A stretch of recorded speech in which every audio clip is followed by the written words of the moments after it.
আলোচনা করেছি। আজকে আমরা এর পরের অংশে চলে যাব সরাসরি। আপনারা যারা উপস্থিত ছিলেন তারা এই অংশটুকু তো দেখেছেন, যারা ছিলেন না তারা জাস্ট একটু দেখে নেন। আমরা প্রথমে বলছিলাম হানিম্যান অর্গাননে তিনটে জিনিস শিখতে বলছিলেন চিকিৎসকের জন্য। একটা হলো রোগের জ্ঞান, একটা ওষুধের জ্ঞান, একটা হলো এই রোগ চিকিৎসা বা রোগের চিকিৎসায় কিভাবে ওষুধ প্রয়োগ করতে হবে এর প্রয়োগ জ্ঞান। তারপর আমরা বলছিলাম যে ম্যাটেরিমেটিকার উৎসটা কোথায়, হোমিওপ্যাথিক ম্যাটেরিমেটিক কিভাবে এসছে।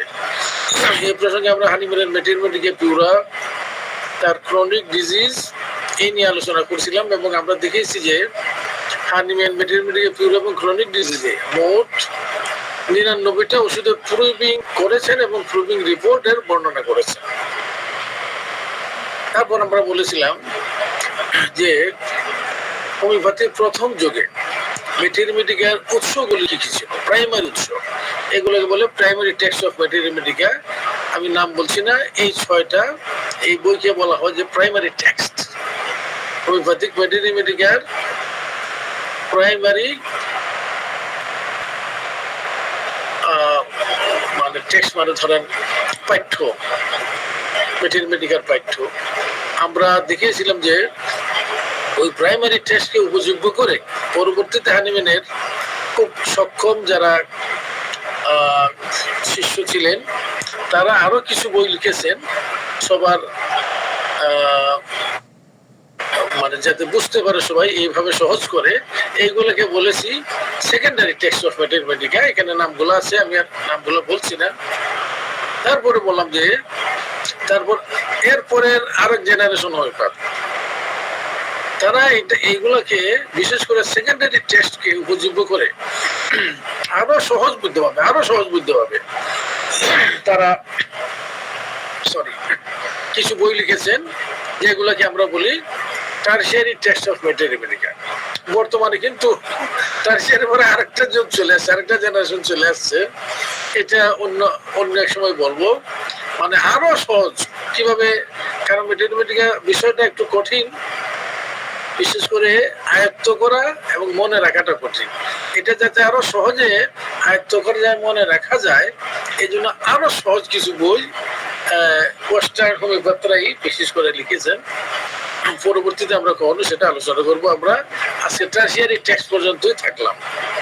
তারপরে আমরা বলছি যে আমরা যখন একটা ম্যাটেরিমেটিকতে যখন একটা ওষুধ আমরা শিখবো, এই ওষুধের কি কি জিনিস আমরা শিখবো, কি কি গুণাবলী আমরা শিখবো। এখানেই আমরা 11টা পয়েন্টে বলেছি, আমি আর হতে যাচ্ছি না নেরেশনে। তারপর আজকে শুরু করবো আমাদের নতুন পার্ট। এখানে আমার 3জন আমার গুরু, হোমিও গুরু। ইনি একদম আমার 1977 থেকে 1981 4 বছর তার কাছে আমি হোমিওপ্যাথি শিখেছি, প্র্যাকটিসে বসেছি ওনার কাছে। ম্যাটেরিমেটিকা রেপার্টরির পার্ট নিয়েছি। ডক্টর প্রমোদারঞ্জন দাস, উনি কলকাতা ইউনিভার্সিটির বিএ এবং কলকাতা ডানহাম হোমিওপ্যাথি কলেজের ডিএমএস। আমি যখন তার সাথে কাজ করি 1977 সালে, আমার বয়স ছিল 21, ওনার ছিল 85। ওনাকে আমি পেয়েছি 4 বছর। তারপরে আরো খুব খুব প্রথিতযশ একজন হোমিওপ্যাথ আমাদের দেশের, তার নাম ডাক্তার সঞ্জীব চক্রবর্তী, যার হাত ধরে বাংলাদেশ এবং ভারতে শস্য সংস্করণ অর্গাননের প্রসার এবং এই যে নতুন শক্তির ওষুধ 50 সহস্রতমিক ওষুধের তৈরি, বিতরণ এবং প্রয়োগ এর উনি ছিলেন। আমি বলবো যে হি ওয়াজ দ্য পাইওনিয়ার। ওনাকে আমি 1987 সাল পর্যন্ত, 87 সালে তিনি মৃত্যুবরণ করেন। আরেকজন গুরু, উনি ছিলেন আমার প্রাইম গুরু আর শীর্ষ গুরু যদি আমি বলি, তিনি ডক্টর জ্ঞানেন্দ্রনাথ কাঞ্জিলাল। তিনি কলকাতা মেডিকেল কলেজের থেকে 1936 সালে এমবিবিএস করেছেন এবং ডিএমএস করেছেন। তিনি ছিলেন homeopathic medical institution of India, Humayun, একদম ফাউন্ডার প্রেসিডেন্ট এবং একেবারে আজীবন প্রেসিডেন্ট অফ অনার। তাকে আমি পেয়েছি 8 বছর, 1977 থেকে 1985 সালে তিনি মৃত্যুবরণ করেন। তারপর অ্যাকচুয়ালি খুব আর তেমন কোনো উল্লেখযোগ্য শিখেছি আমি সবার কাছ থেকেই, কিন্তু গুরু বলতে যা বোঝা যে আমার মেন্টর, আমার শিক্ষক, আমার উস্তাদ, এমন ঠিক আমি স্পেসিফাই করতে পারি না। তারপর নিজেই পড়াশোনা করেছি অনেকের হেল্প নিয়ে। এবার আমরা আজকে আমাদের সাবজেক্টে চলে যাব। এটা হলো লার্নিং প্ল্যান অফ ম্যাথমেটিকা। এই যে ম্যাথমেটিকা আপনি শিখবেন, এটার একটা লার্নিং প্ল্যান লাগবে। এটা বলতেন ডাক্তার কাঞ্জিলাল, বলতেন যে তুমি যদি একটা ছোট খাল, ক্যানেল, এই যে গ্রামের মধ্যে খাল থাকে, তুমি একটা খাল পার হবে, you need not think any কি বলবো, মানে রোড ম্যাপ অর এনিথিং। তোমার কোনো রোড ম্যাপ, কৌশল কিচ্ছু জানা দরকার, জাস্ট লাভ দিয়েও পার হয়ে যাবে তুমি। কিন্তু তুমি যদি একটা নদী পার হতে চাও, তাহলে কিন্তু এখানে এত সহজ না। এখানে একটু রোড ম্যাপ লাগবে, বা নদীটার মধ্যে পানি কেমন, এখানে কোনো ভয়ঙ্কর মাছ টাছ আছে কিনা, এর স্রোত, এগুলা বুঝে শুনে পার হওয়া লাগবে। কিন্তু সেটাও এত কঠিন না, পার হওয়া যাবে।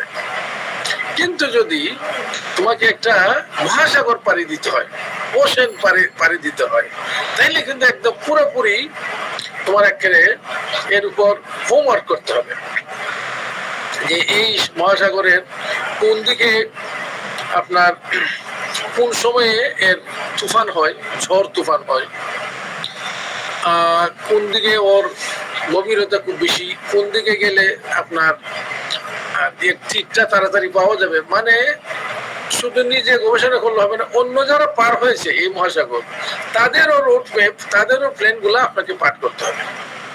পরে তারপর আপনি এই মহাসাগর পাড়ি দিতে উদ্যত হবেন। তো তিনি বলতেন যে ম্যাথমেটিকা হচ্ছে ওশেন, মানে হোমিওপ্যাথির একটা মহাসাগর।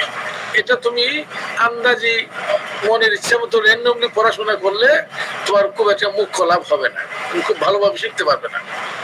তাইলে এর একটা রুট ম্যাপ, যে আরো যারা গুণীজনেরা ম্যাথমেটিকা পাঠ করেছেন, বলতেন যে তুমি তো আর প্রথম শিখতে যাচ্ছ না, হানিমুন থেকে ধরে অন্তত 5 জেনারেশন পর্যন্ত তোমার পর্যন্ত আসছে যারা ম্যাথমেটিকা শিখিয়েছেন।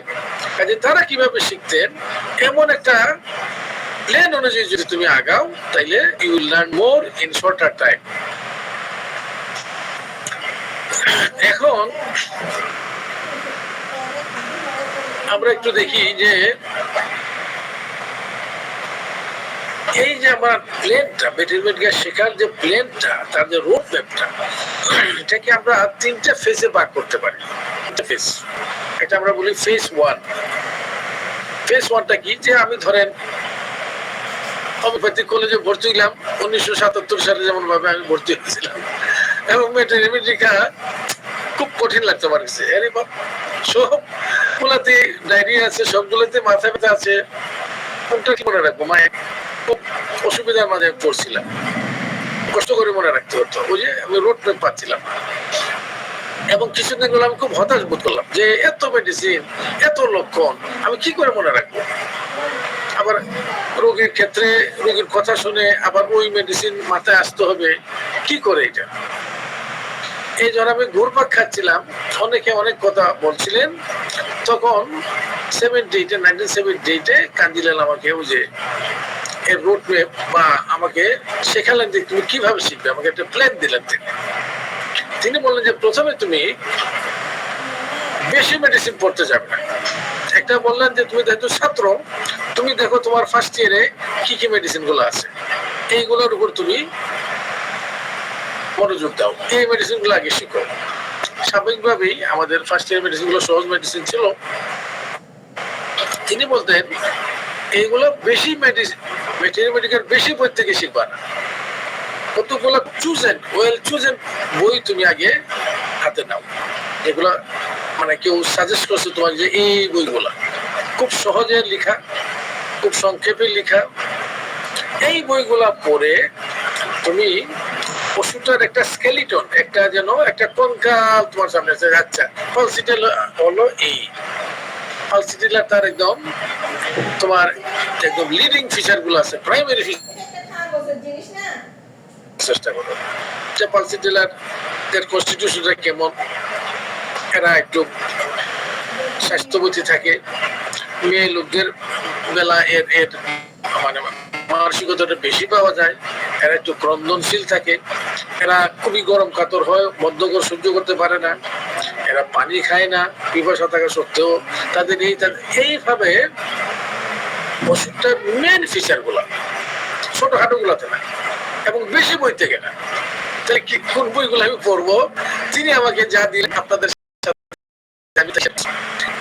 তিনি বলছেন তোমার একটা ফার্স্ট বই হবে ভেটেরিনারি মেডিকেল এলেন কিনোট, ডক্টর এসসি এলেন এর কিনোট, বলে এটা হলো ফার্স্ট বই। এবং এই বই সম্বন্ধে উনি খুব উচ্চ ধারণা পোষণ করতেন। কিন্তু বলতেন যে এলেন পড়ে গেলাম মানে হেরিং এর অ্যাডিস কারণ এলেন কিনোট হলো ইংয়ের গাইডিং সিস্টেম ছাড়া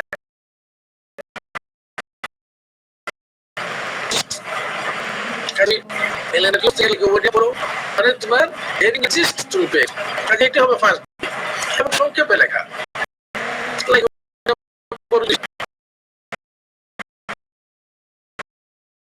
এবং সুন্দর করে আবার দেখেন গ্রেডও করা আছে, যে সিম্পটম গুলো বেশি বোল্ড করে লেখা, এর চেয়ে এবং আরো সাধারণ হলে মানে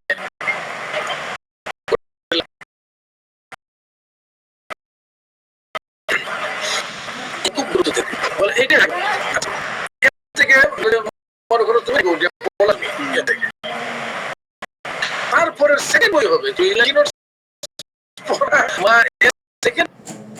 বইটা হবে যেটা ডক্টর ইবি ন্যাশের লিডার্স আমরা সবাই পড়ছি বলে এটা হলো নোটসের ব্যাখ্যা। এবং তাই দেখবেন আপনি ন্যাশের বই পড়তে গেলে ওই নোটস করে উনি আলোচনাটা করে যে পরিষ্কার হয়নি, ন্যাশ পড়ে ফেললে এই দুইটা মিলে আপনার এটা হোল এসে যাবে। একটা মোটামুটি বলে এই দুইটা বই বারে বারে বলে ওষুধটার যে একটা কাল এটা বেশি উঠবে মানে এই মানে এই আসার পরে আর একটা বই এড হবে। একটা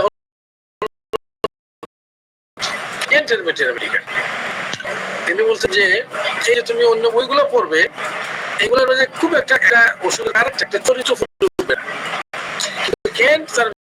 এমন ভাবে লিখেছেন যেখানে তিনি না যেন একটা মানুষের চরিত্র মানে ফুটিয়ে তুলছেন তিনি। পালসিটেল মানে ওষুধ একটা মানুষ, একটা মহিলা বা একটা একটা কি বলবো কেমন হয় এর চরিত্রটাই ফুটে তুলছে।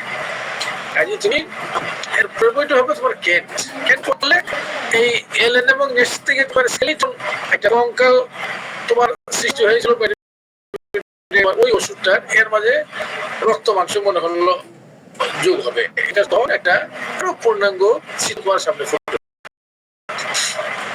এই বলতেন যে এটার পরে তুমি আরেকটা বই পড়বা, সেটা হলো বরিক্সের মেটেরিমেটিকা। কেন পড়বা এটা? তিনি বলতেন দেখবা তুমি বোর্ডের যে ফার্স্ট যে প্যারাগ্রাফটা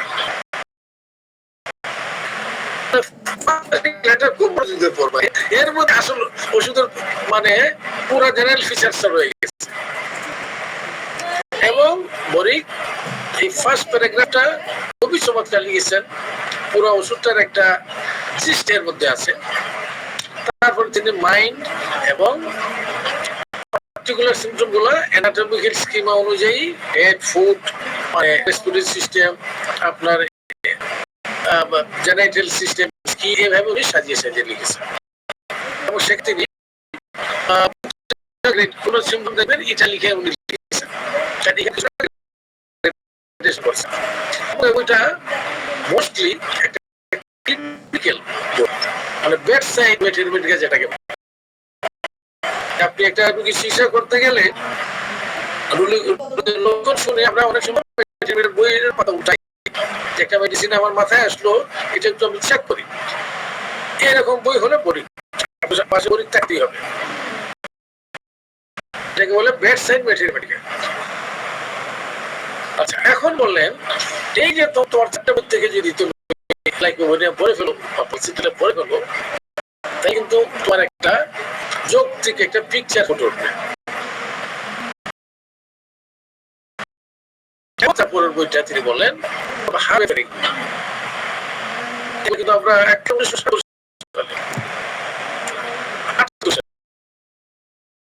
কারণ উনি আমাকে এই প্রতিষ্ঠা দেন 78 সালে আমি ডিএমএস সেকেন্ড ইয়ারে 78 কিন্তু এইসব বলতে আমরা এবং ওনারা বাংলা কোনো বই উনি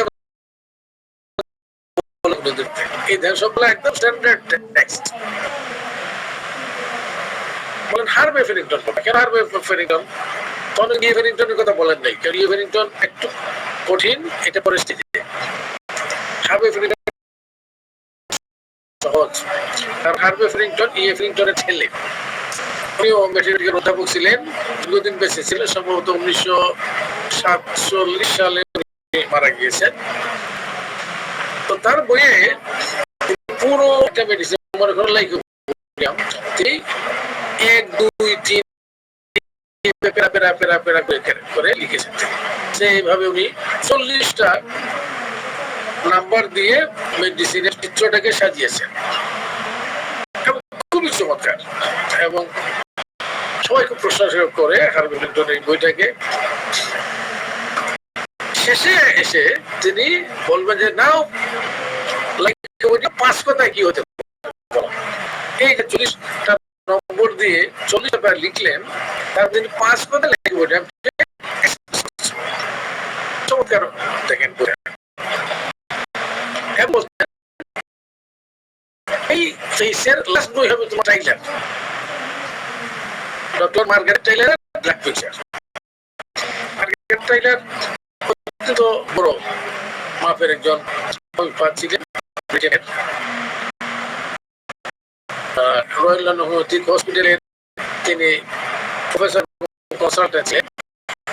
তার বইটা যে ড্রাগ বাজারে পাওয়া যায় এটা পড়তো যারা যেহেতু উচ্চতর কেউ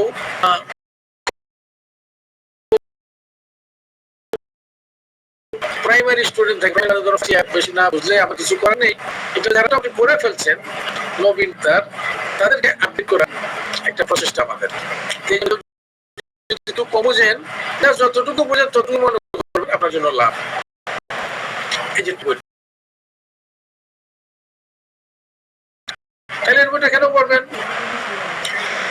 বইয়ে টাইলার অন্য সব সেক্রেটারির বইয়ের রেফারেন্স নিয়ে আসছে, এই কনসিডার কেন্ট এই বলছেন, সেই কথা বলছেন, ফেরিংটন এই কথা বলছেন এবং এই কথা বলে উনি সবার শেষে চমৎকার কমেন্টারির মতো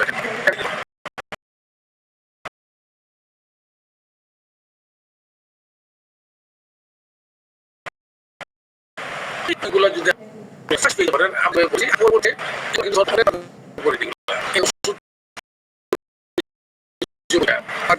অনেক পরে দেখলাম আমি কোনো জায়গায় ক্লাস নিতে যাই ভালো করছেন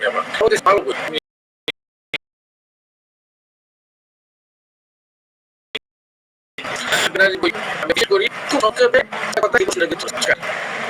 তাই আমি বলবো যারা এরা ওই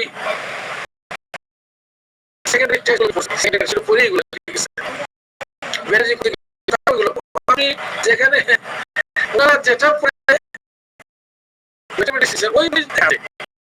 আপনি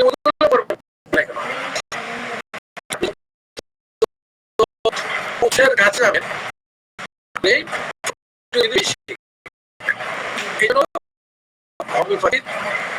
হোমিওপ্যাথির শিকার কোনো শেষ নেই এবং হোমিওপ্যাথিতে আপনি কি হতে পারেন, এটা আপনি গ্রেড 1 থেকে ধরে একদম 100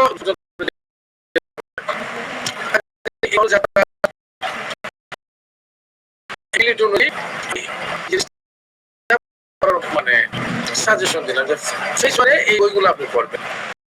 এবং পরে বলবো কয়টা মেডিসিন,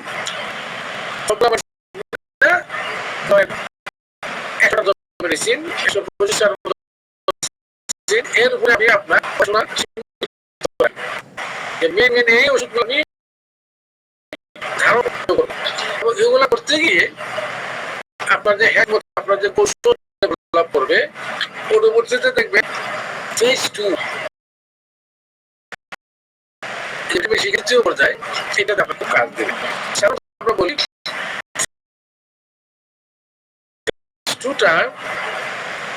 তারা যদি ধরেন যারা মোটামুটি 4th ইয়ারে থার্ড ইয়ার থেকে শুরু করবে, আর বিএইচএম এর হয় ওরাও 4th ইয়ার থেকে, আর যদি খুব এক্সেপশনাল ভালো হয় থার্ড ইয়ার থেকে যেতে পারে। যদি আপনি এগুলো এভাবে না করে থাকেন, ইন্টারনেট টাইমটা হলো চমৎকার টাইম যে আপনি আপনার যা ডেফিসিয়েন্সি আছে, আপনার চলাকালীন যা শিখেননি বা দুর্বলতা আছে, এইগুলাকে দূর করার একটা প্রকৃষ্ট টাইম। এটা খুব বেশি করে কাজে লাগাতে হয়। আমরা রাত দিন হাসপাতালে পড়তে, রাত দিন একদম মনে করেন অনেক সময় আমরা ঘুরতাম, অনেক বাকি বাস ইন্টারনেট থাকে, ডাক্তার থাকে, অনেক পুষো যে আজকে নাইট ডিউটিটা দেওয়া যায়, নাইটে কত কোথাও চার্জ থাকে। আর কিছু আমার মতো ছিল, আমরা বুঝতাম যে এক্সট্রা ডিউটি পাবো কেন, আমি যদি আজকে নাইটটা করি তো 4টা বা 5টা ডেলিভারি আমার হাতে করার আমি সুযোগ পাবো। তাহলে আমি একটা নর্মাল ডেলিভারি, একটা ডেলিভারি, বা আমি যদি সিজারিয়ান অপারেশন লাগে আমি টিচারের সাথে অ্যাসিস্ট করবো, এই সুযোগগুলো পাওয়া। এই জন্য বলছি, এটা তো বললাম যারা এমবিবিএস করে তাদের জন্য। যদি এই সুযোগ নেই, হাসপাতাল নেই, আউটডোর নেই, কিছু করার নেই, কিন্তু আপনি তখন তারা তাদের তো কিছুটা সরকারের অধিকারী তাদের ওয়ার্ড আছে, আর যদি আমাদের বাংলাদেশ তাদেরও আউটডোর আছে, বা ডিএমএস এর তো থাকা উচিত নাই। ওই সময়টা আপনি যদি কলেজেও যদি আপনি মনে করে বিনা পাচ্ছেন না, তাহলে এই যে আমার মতো বিজি এবং ভালো বিজি হলে হবে না, শুধু যিনি নিয়ম নীতি মেনে প্র্যাকটিস করেন এমন কেউ আপনি সহকারী হয় না। আমার প্রায় 6 জন সহকারী আছে, ডিএইচএমএস, এবং তাদের লাভ হচ্ছে। তারা খুব তাদেরকে দেখাই কি ভাই একটা কিছু কেন আমি এই মেডিসিন দিলাম, কেন মেডিসিনটা না, কি রেপার্টরি করলাম, কি রুটিন দিলাম, এই সুখটা আপনি অনেক সময় কোর্স চলাই যদি কাজে লাগান তাহলে আপনি অনেক যদি আপনি স্টুডেন্ট থাকেন না শুরু করে থাকেন, এটা সময় অবশ্যই শুরু। আচ্ছা, ফেজ 2টা কি দিলে আমরা একটু আলোচনা করি। ফেজ 2টা হলো যে এখন আপনি ওষুধের সংক্ষিপ্ত একটা ব্রিফ পিকচারের চিন্তা নেই, আপনি শিখে গেছেন, লাইক আপনি বুঝে গেছেন, পালসে নিলে আপনি মোটামুটি সালফার কি আপনি জানেন। এখন এর আর ওয়াইডার ফিচার গুলো আরো জানতে হবে, বিভিন্ন বড় বড় হোমিওপ্যাথি মন্তব্য এইগুলা, এবং প্রাইমারি টেস্ট গুলা আমি যেটা কখনো করেনি, হেরিং এর বই পড়েনি, তখন আপনি হেরিং এর বই পড়তে হবে। কোন রেফারেন্স জন্য আপনি এনসাইক্লোপিডিয়া তো যেতে হবে। মনে করেন আপনি যদি ক্যান্সারিস পড়তে চান, আপনি ক্যান্সারিস পড়তে আপনার হয় না, একটা লক্ষণ আছে,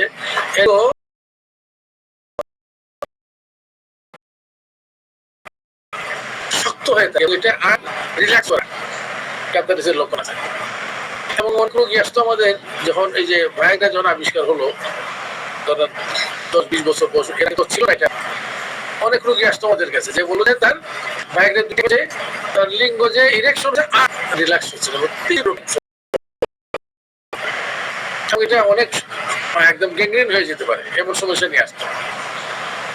তখন আমি যে ওষুধ ব্যবহার করতাম বা আমার যারা ছিল তাদের সাথে আলোচনা করেছি, আমার একটা অন্যতম আপনি ক্যান্সার যদি মনে করেন একটা মেডিসিন সম্বন্ধে আরো ভালো বুঝতে চান, তাহলে কিন্তু আপনাকে প্রাইমারি টেস্ট বুঝতে হবে। দেখি তো বলছেন যে কিন্তু মধ্যে কি আসছে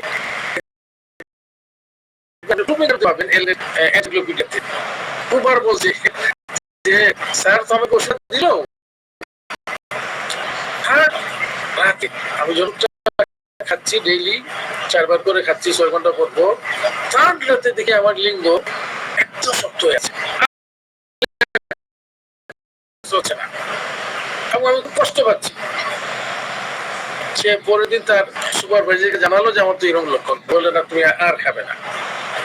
দেখা গেল যে আরো বেশ কয়েকজন কুমার সেম লক্ষণ দিচ্ছে, তার এমন ইরেকশন হচ্ছে, এটাকে বলে পেইনফুল ইরেকশন। একটা পেইনফুল ইরেকশন হয়ে রিল্যাক্স হচ্ছে। তাইলে দেখেন আপনি রোগী পাচ্ছেন এই ধরনের। এখন এর ওষুধ যদি খুঁজেন, ওষুধের প্রভাব কেন আপনার হোমিওপ্যাথি মানেই হলো যে রোগীর যে লক্ষণ এটা কোন ওষুধ তৈরি করার ক্ষমতা রাখে। এই জন্য অনেক সময় আপনি সেকেন্ডারি টেস্ট না, একদম প্রাইমারি টেস্ট আমরা খুঁজি আরো আমার আত্মবিশ্বাস বাড়ার জন্য। আমি দেখলাম আরে ক্যান্সারিজম তো বড় জবরদস্ত, তার লক্ষণ তার প্রুভিং এর মাঝে আসছে এইভাবে। তো এই জন্য বলছে সেকেন্ড ফেজে আপনি গবেষণার মতো করে পড়বেন, এবং আপনি পড়বেন ধরবেন সেকেন্ডারি এই যে টেক্সট বইগুলা, এই যে কেন্টের বই যেগুলো আমরা লিস্ট দিয়েছি এর আগে, আর মাঝে মাঝে আপনি সেকেন্ডারি পড়ার পরে প্রাইমারিতে যাবেন। প্রাইমারিতে ধরেন আপনি এলএনের এনসাইক্লোপিডিয়া পড়ে বেশি বোঝা যাবে না প্রথম দিকে, কারণ এগুলো প্রুভিং রিপোর্টস, এখানে কোনো পিকচার পাবেন না আপনি।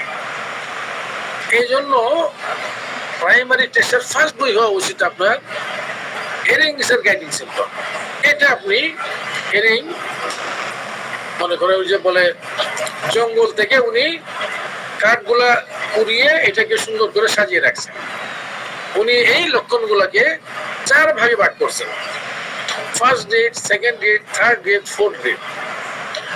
বলা হয় যে আপনি যদি একটা ওষুধের ফার্স্ট আর সেকেন্ড গ্রেড গুলো শুধু হেরিং থেকে পড়েন, আপনি মেডিসিনটা খুব ভালোভাবে পড়ে ফেলছেন বলে মনে করা হবে। থার্ড গ্রেড ফোর্থ গ্রেড নাইবা বললেন, তাহলে হেরিংটা আপনি পড়লে আপনার কাছে ইজি মনে হবে। তখন কিছু কিছু ক্ষেত্রে আপনি হানিম্যান পর্যন্ত যাবেন। আচ্ছা ঠিক আছে, এই ওষুধটা তো হানিম্যানই প্রুভিং করছিলেন, উনি কি বলছেন এই সম্বন্ধে দেখবেন হানিম্যানের কমেন্ট সহ তার লক্ষণ পাবেন।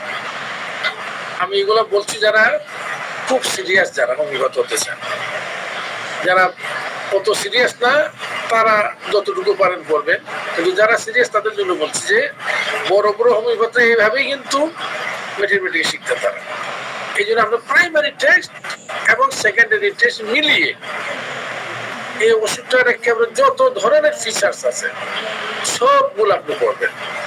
আচ্ছা, পড়ার পরে আপনি কি করবেন, এর যে মেইন লক্ষণগুলো মনে করেন ফার্স্ট গ্রেড লক্ষণগুলো যেগুলো, এইগুলো আপনি একটু নোট লিপিবদ্ধ করেন যে এই লক্ষণ, গ্লাইকোভোডামের এই লক্ষণগুলা বা পালসিটিলের এই লক্ষণগুলা বা সালফারের এই লক্ষণগুলো, এই লক্ষণগুলোকে এখন আপনি রেপার্টরি থেকে রেপার্টরি করবেন, রেপার্টরি থেকে বের করবেন।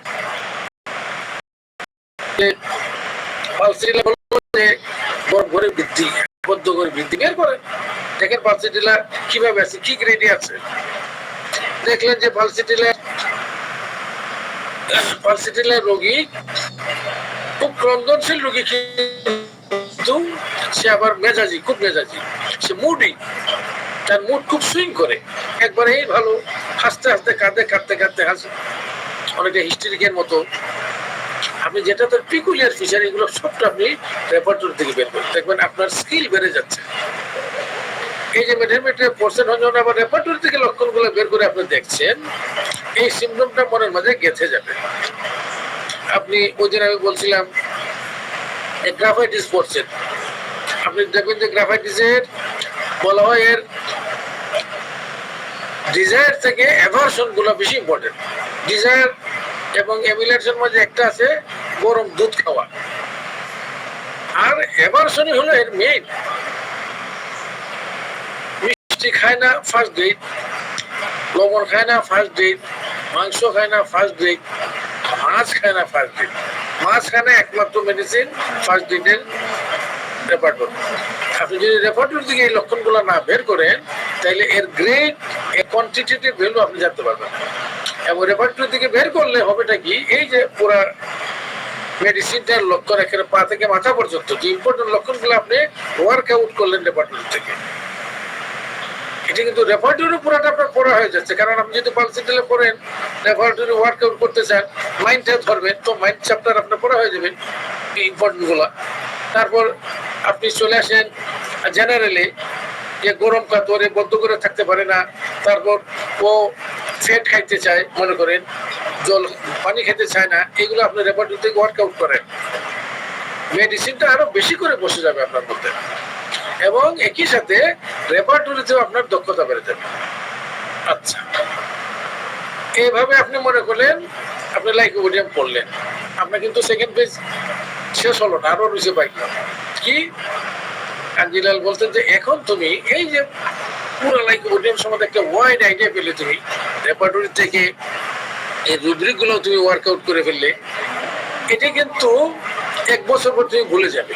এই যে এতগুলো লক্ষণ, চমৎকার চমৎকার লক্ষণ তুমি এখন বলতে পারো, কিন্তু এক বছর পরে আর বলতে পারবে। দেখবে আমাদের কিছু লক্ষণ আছে মাথায়, বাকিগুলো ভ্যানিশ হয়ে গেছে। তাহলে কি করতে হবে? তাহলে এর একটা নোট রাখতে হবে, এবং দুইটা নোট, একটা হলো ডিটেলস, দুজন পড়বা ডিটেলস নোট করো, ডিটেলস যে এরপরে আমি আর এতগুলো বই পড়বো না, আমি শুধু এটা বললেই আমি পুরো পিকচারটা পেয়ে যাবো। আরেকটা করবা শর্ট নোট, তার একদম ক্যারেক্টারিস্টিক লক্ষণগুলো দিয়ে, এই ধরেন 1.5 পৃষ্ঠায় 1 পৃষ্ঠায় একটা নোট। আরেকটা হলো বড় নোট, যেটা আপনার নোট হিসেবে কাজ দেবে। পরে আর এতগুলো বই আপনি না পড়লে চলবে, শুধু নোটটা পড়লে আপনি এরপর একটা বিশাল লেকচার ছেড়ে দিতে পারেন, এবং নোটটার মধ্যে ওই রেপার্টরি রুব্রিকগুলো উল্লেখ করা থাকবে। এভাবে যদি আপনি পড়েন, আপনি দেখবেন যে রেপার্টরির মধ্যে আপনার একটা কি বলবো, মাস্টার হয়ে গেছেন পড়বো, কিন্তু একটা আপনার কনফিডেন্স, যেটা কনফিডেন্স বিল্ডিং হয়ে গেছে আপনার। এভাবে আপনি কতটা মেডিসিন পড়বেন আমরা পড়ে আসছি। প্রত্যেকটা মেডিসিন এভাবে as widely as possible, as deeply as possible আপনি পড়বেন। কারণ ম্যাথমেটিক্স হচ্ছে এমন একটা সিঙ্গেল সাবজেক্ট, এটার উপর দখল রাখা একজন প্র্যাকটিশনার হওয়ার জন্য সবচেয়ে বেশি ইম্পর্টেন্ট। আপনি অর্গানন একেবারে মাস্টার, আপনি ম্যাথমেটিক্স জানেন না, বেশি দক্ষ না, আপনি রেপার্টরির মাস্টার, কিন্তু ম্যাথমেটিক্সে এত দক্ষতা রাখেন না। আর একজন রেপার্টরিতে মাস্টার, কিন্তু রেপার্টরি অতটা জানে না, বা অর্গাননও কিছু কম জানে। এই তিনজনের মধ্যে যদি তিনজনের ডিফেক্টিভ, তবু যদি বলা হয় যে কে ভালো প্রেসক্রাইব করতে পারবে, কে ভালো চিকিৎসক হবে, ও যে রেপার্টরি জানে তাকেই বলা হয়। যদি আমরা বলি না যে একটাই শুধু আপনার সবটারই একটা মানে কি বলবো কোহারেন্ট একটা নলেজ লাগবে সবটারই। এই জন্য যদি আপনি ম্যাথমেটিক্যাল জ্ঞান কম থাকে, আপনি হবেন কম জ্ঞানী হোমিওপ্যাথ। রেপার্টরি জ্ঞান সরি ম্যাথমেটিক্যাল জ্ঞান বেশি, আপনি হবেন বেশি জ্ঞানী হোমিওপ্যাথ, সোজা কথা একদম। এই জন্য ম্যাথমেটিক্যাল পড়ায় সবচেয়ে বেশি সময় দিতে হবে। এখন আপনার পড়া হয়ে গেল সেকেন্ড ফেজে, অনেকগুলো মেডিসিন পড়ে ফেলেছে, আপনি হয়তো 250 মেডিসিন 300 মেডিসিন পড়ে ফেললেন, নোট করে ফেললেন। এখন কি করবো? থেকে পড়া হয়ে গেল, আমরা শেষ, শুধু প্র্যাকটিস নো। গুরুরা বলেন যে এইগুলো কিন্তু তোমার মাথার থেকে হারিয়ে যাবে, পাতলা হয়ে যাবে, ব্লাড হয়ে যাবে। এই জন্য এগুলা আমরা যেমন যারা মুসলিম আমরা দেখেন প্রতিদিন আলহামদুলিল্লাহ আমরা কোরআন শরীফ পড়ি। আমি তো আল্লাহর ইচ্ছা আমি প্রতিদিন ফজরের নামাজ পড়ে এক রুকু কোরআন শরীফ অর্থ এবং ব্যাখ্যা বিশ্লেষণ সহ পড়ি। এটা আমার কি বলবো আমার রুটিন। এইভাবে ওনারা বলেন যে তুমি মেটেরিমেটিকেও প্রতিদিন একটা সময় রাখতে হবে তোমাকে, যে কিছু না কিছু পড়তে হবে তোমাকে, অ্যাটলিস্ট একটা মেডিসিন, তাহলে 2 দিনে একটা মেডিসিন, ছোট্ট একটা বই থেকে শুধু এলএনের কিনোট থেকে তোমাকে পড়তে হবে, আদারওয়াইজ ইউ উইল ফরগেট। এই জন্য আপনার যখন পড়া হয়ে গেল আপনি রুটিন করে ফেলবেন যে ডেইলি এলএনের কিনোট থেকে মনে করেন আপনি একটা মেডিসিন পড়বেন, অথবা আপনি যখন ফেজ 2-তে আপনি শর্ট নোট একটা তৈরি করছিলেন ওইটা হলো চলবে, আর নতুবা রেডিমেড হলে আপনি এলএনের কিনোট নেন। এর থেকে একদিন একটা মেডিসিন। এলএনের কিনোটস আপনি যদি ধরেন পালসিটিলা পড়তে চান 10 মিনিট লাগবে পড়তে, লাইক ওটা পড়তে চান না 20 মিনিট লাগবে, এনাফ। কিন্তু ডেইলি একটা অথবা কমসে কম 2 দিনে একটা মেডিসিন আপনাকে পড়তে হবে। আপনি রাতে ঘুমাইবার সময় পড়েন অথবা সকালে ঘুম থেকে উঠে আমরা যেমন কোরআন শরীফ পড়ি, কোরআন শরীফ পড়বো, আমি একটা মেডিসিনও পড়ি, ওই সময় পড়ি। আপনি একটা রুটিন করে নেন, অথবা কোনোদিন ব্যস্ত থাকলেন 2-3 দিন, ওকে 2 দিন ব্যস্ত থাকলেন, অন্য সময় ব্যস্ত না, কোনো সপ্তাহ যেন মিস যায় না যে আপনি মেডিসিন পড়েন নাই।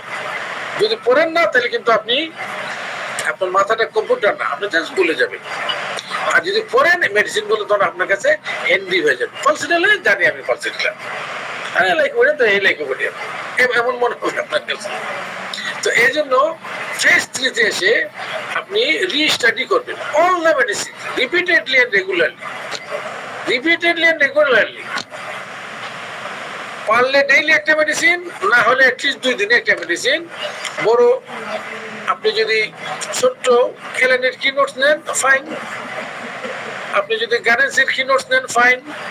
আর একটা বই আছে আপনি গতদিন বলছিলাম দুবের মেটেরিমেটিকা, আমি আমার মেয়ে বিএসএমএস পাস, আমি জবরদস্তি এটা পড়াই, তুই ডেইলি এখান থেকে একটা মেডিসিন পড়বে এবং আমাকে পড়া দিবি। চমৎকার বই, এটা নোট। দেখবেন যে মেডিসিন আপনি এভাবে যদি কয়েক বছর পড়েন আপনি কিন্তু আপনি ধরুন গুরু হয়ে যাবেন। দেখবেন আপনি বোঝেন, আপনি চট করে মেডিসিন প্রেসক্রাইব করতে পারবেন না, আপনার মাথা আসবে, মাথায় খেলা করবে। আর যার মেডিকেল নলেজ নেই ও পেশেন্টের হিস্ট্রি নেবে, হিস্ট্রি নেওয়ার সাথে তার মাথায় কোনো মেডিসিন নাড়া দিচ্ছে না। আর যে মেডিকেল জানে হিস্ট্রি নেওয়ার সময় তার মাথার মধ্যে লাফালাফি করবে এবং হিস্ট্রি নেওয়ার সময় সে ওই মেডিসিন গুলোকে সে যাচাই করে নিতে পারবে। এমনকি কোনো রেপার্টরি ছাড়াই দেখা যায় যে হিস্ট্রি নেওয়া শেষ, তার মেডিসিন তো সিলেকশন হয়ে গেছে। সব ক্ষেত্রে হবে না, কিন্তু অনেক ক্ষেত্রেই হয়ে যাবে। কোনো কোনো ক্ষেত্রে তাকে রেপার্টরি সাহায্য নিতে হবে।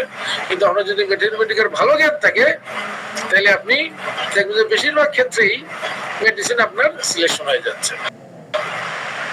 মেডিকেল নলেজ নেই, রেপার্টরিতে কোনো কাজ হবে না। আমার একজন বাংলাদেশি গুরু বলতেন, এক্সাম্পল দিতে বলে দেখো এই লোকটা রেপার্টরি খুব ভালো জানে, কিন্তু তুমি খোঁজ নিয়ে দেখো সে কিন্তু ভালো হোমিওপ্যাথ না, তার রোগী বেশি নেই এবং ভালো হোমিওপ্যাথ হিসেবে সে পরিচিত না। বলতেন আমি রাজশাহীতে ছিলাম 82-83-84 সাল, ওইখানের কলেজে আমি কিছুদিন পড়িয়েছি, পরে ওইখানকার প্রিন্সিপাল আমাকে বের করে দিয়েছে। আমাকে পছন্দ করার কারণ সব ছাত্ররা ক্লাস নেওয়ার জন্য আমার পিছনে ঘুরতো। তো ওইখানে একজন অর্গাননের টিচার ছিলেন, উনি হলো হাফেজে অর্গানন। যেমন কোরআনের হাফেজ আছেন, কোরআন শরীফের হাদিসের হাফেজ আছে, 1 লক্ষ হাদিস জানেন। এই ভদ্রলোক একেবারে সবগুলো সূত্র 291টা মুখস্থ, একদম মুখস্থ বলতেন উনি ক্লাসে। আমি 2-1 দিন ওনার ক্লাসে বসেছি, একদম মুখস্থ। আমি অবাক হতে পারি, এত সাংঘাতিক অবস্থা। কিন্তু he was not a good practitioner. কারণ দেখেন উনি অর্গানের জোর দিচ্ছে, অর্গান তো অবশ্যই আপনাকে শিখতে হবে। তাহলে আপনি ওই যে 3 নম্বর যেটা আনিবেন বলছেন যে রোগের জ্ঞান, ওষুধের জ্ঞান এবং ওই যে অ্যাপ্লিকেশনের জ্ঞান ওটা তো আপনার আসবে না। কিন্তু ম্যাথমেটিকা একদম টপ সাবজেক্ট হতে হবে আপনার বারে বারে পড়ার। আমরা একটু আগাই এখন আমরা আসবো এই যে এত কথা বললাম, এত মেডিসিন কিভাবে পড়বেন, কতটা মেডিসিন পড়বো থেকে। মেডিসিন তো অনেকগুলা, 12,000 মেডিসিন আছে, আমি কয়টা শিখবো? মাথায় তো রাখতে পারি না 100, কটা শিখবো এবং কোনগুলা শিখবো, কয়টা শিখবো, কোন কোন মেডিসিন শিখবো, ভেরি ইম্পর্টেন্ট টপিক। এটা আপনাকে অনেক হোমিওপ্যাথি বলবে না আমাকে। আমরা যখন এগুলা করি বেশিরভাগ হোমিওপ্যাথি বলতেন না। আমরা পিছনে পিছনে বহুত ঘুরিয়েছি, পায়ে অনেক তেল মাখিয়েছি, লাভ হয়নি। ওনারা জানি না কেন অনেক হোমিওপ্যাথ ছিলেন, এরা শিখাতেন না, আবার অনেক ছিলেন ঠিক উল্টা, এদের সংখ্যা খুব কম যারা খুব শিখাতে আনন্দ পেতেন। তো আমি এই জিনিসগুলা, কারণ দেখেন এইগুলো আমরা অনেক দিন পিছনে ঘুরে ঘুরে শিখছি। কারণ আমি আমার বয়স 68, কদিন বাঁচবো আমি ওইগুলো আমি খবরে নিয়ে যাবো? কাজে এইগুলা, এই যে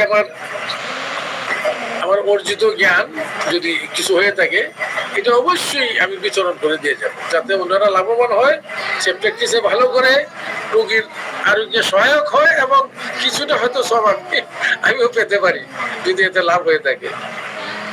এই জন্য ডিটেলস আজকে দেবো, এটা দিইনি আমি এর আগে, অনেকদিন আলোচনা হয় মানে করেছি, ওই লিস্ট আজকে পুরো লিস্টটা দেবো আপনাদেরকে। এবং আরেকটা ক্লাস পেলে মেডিসিন গুলো হালকা হালকা আলোচনা করবো। তাহলে আমরা এখানে দেখি how many medicines to learn.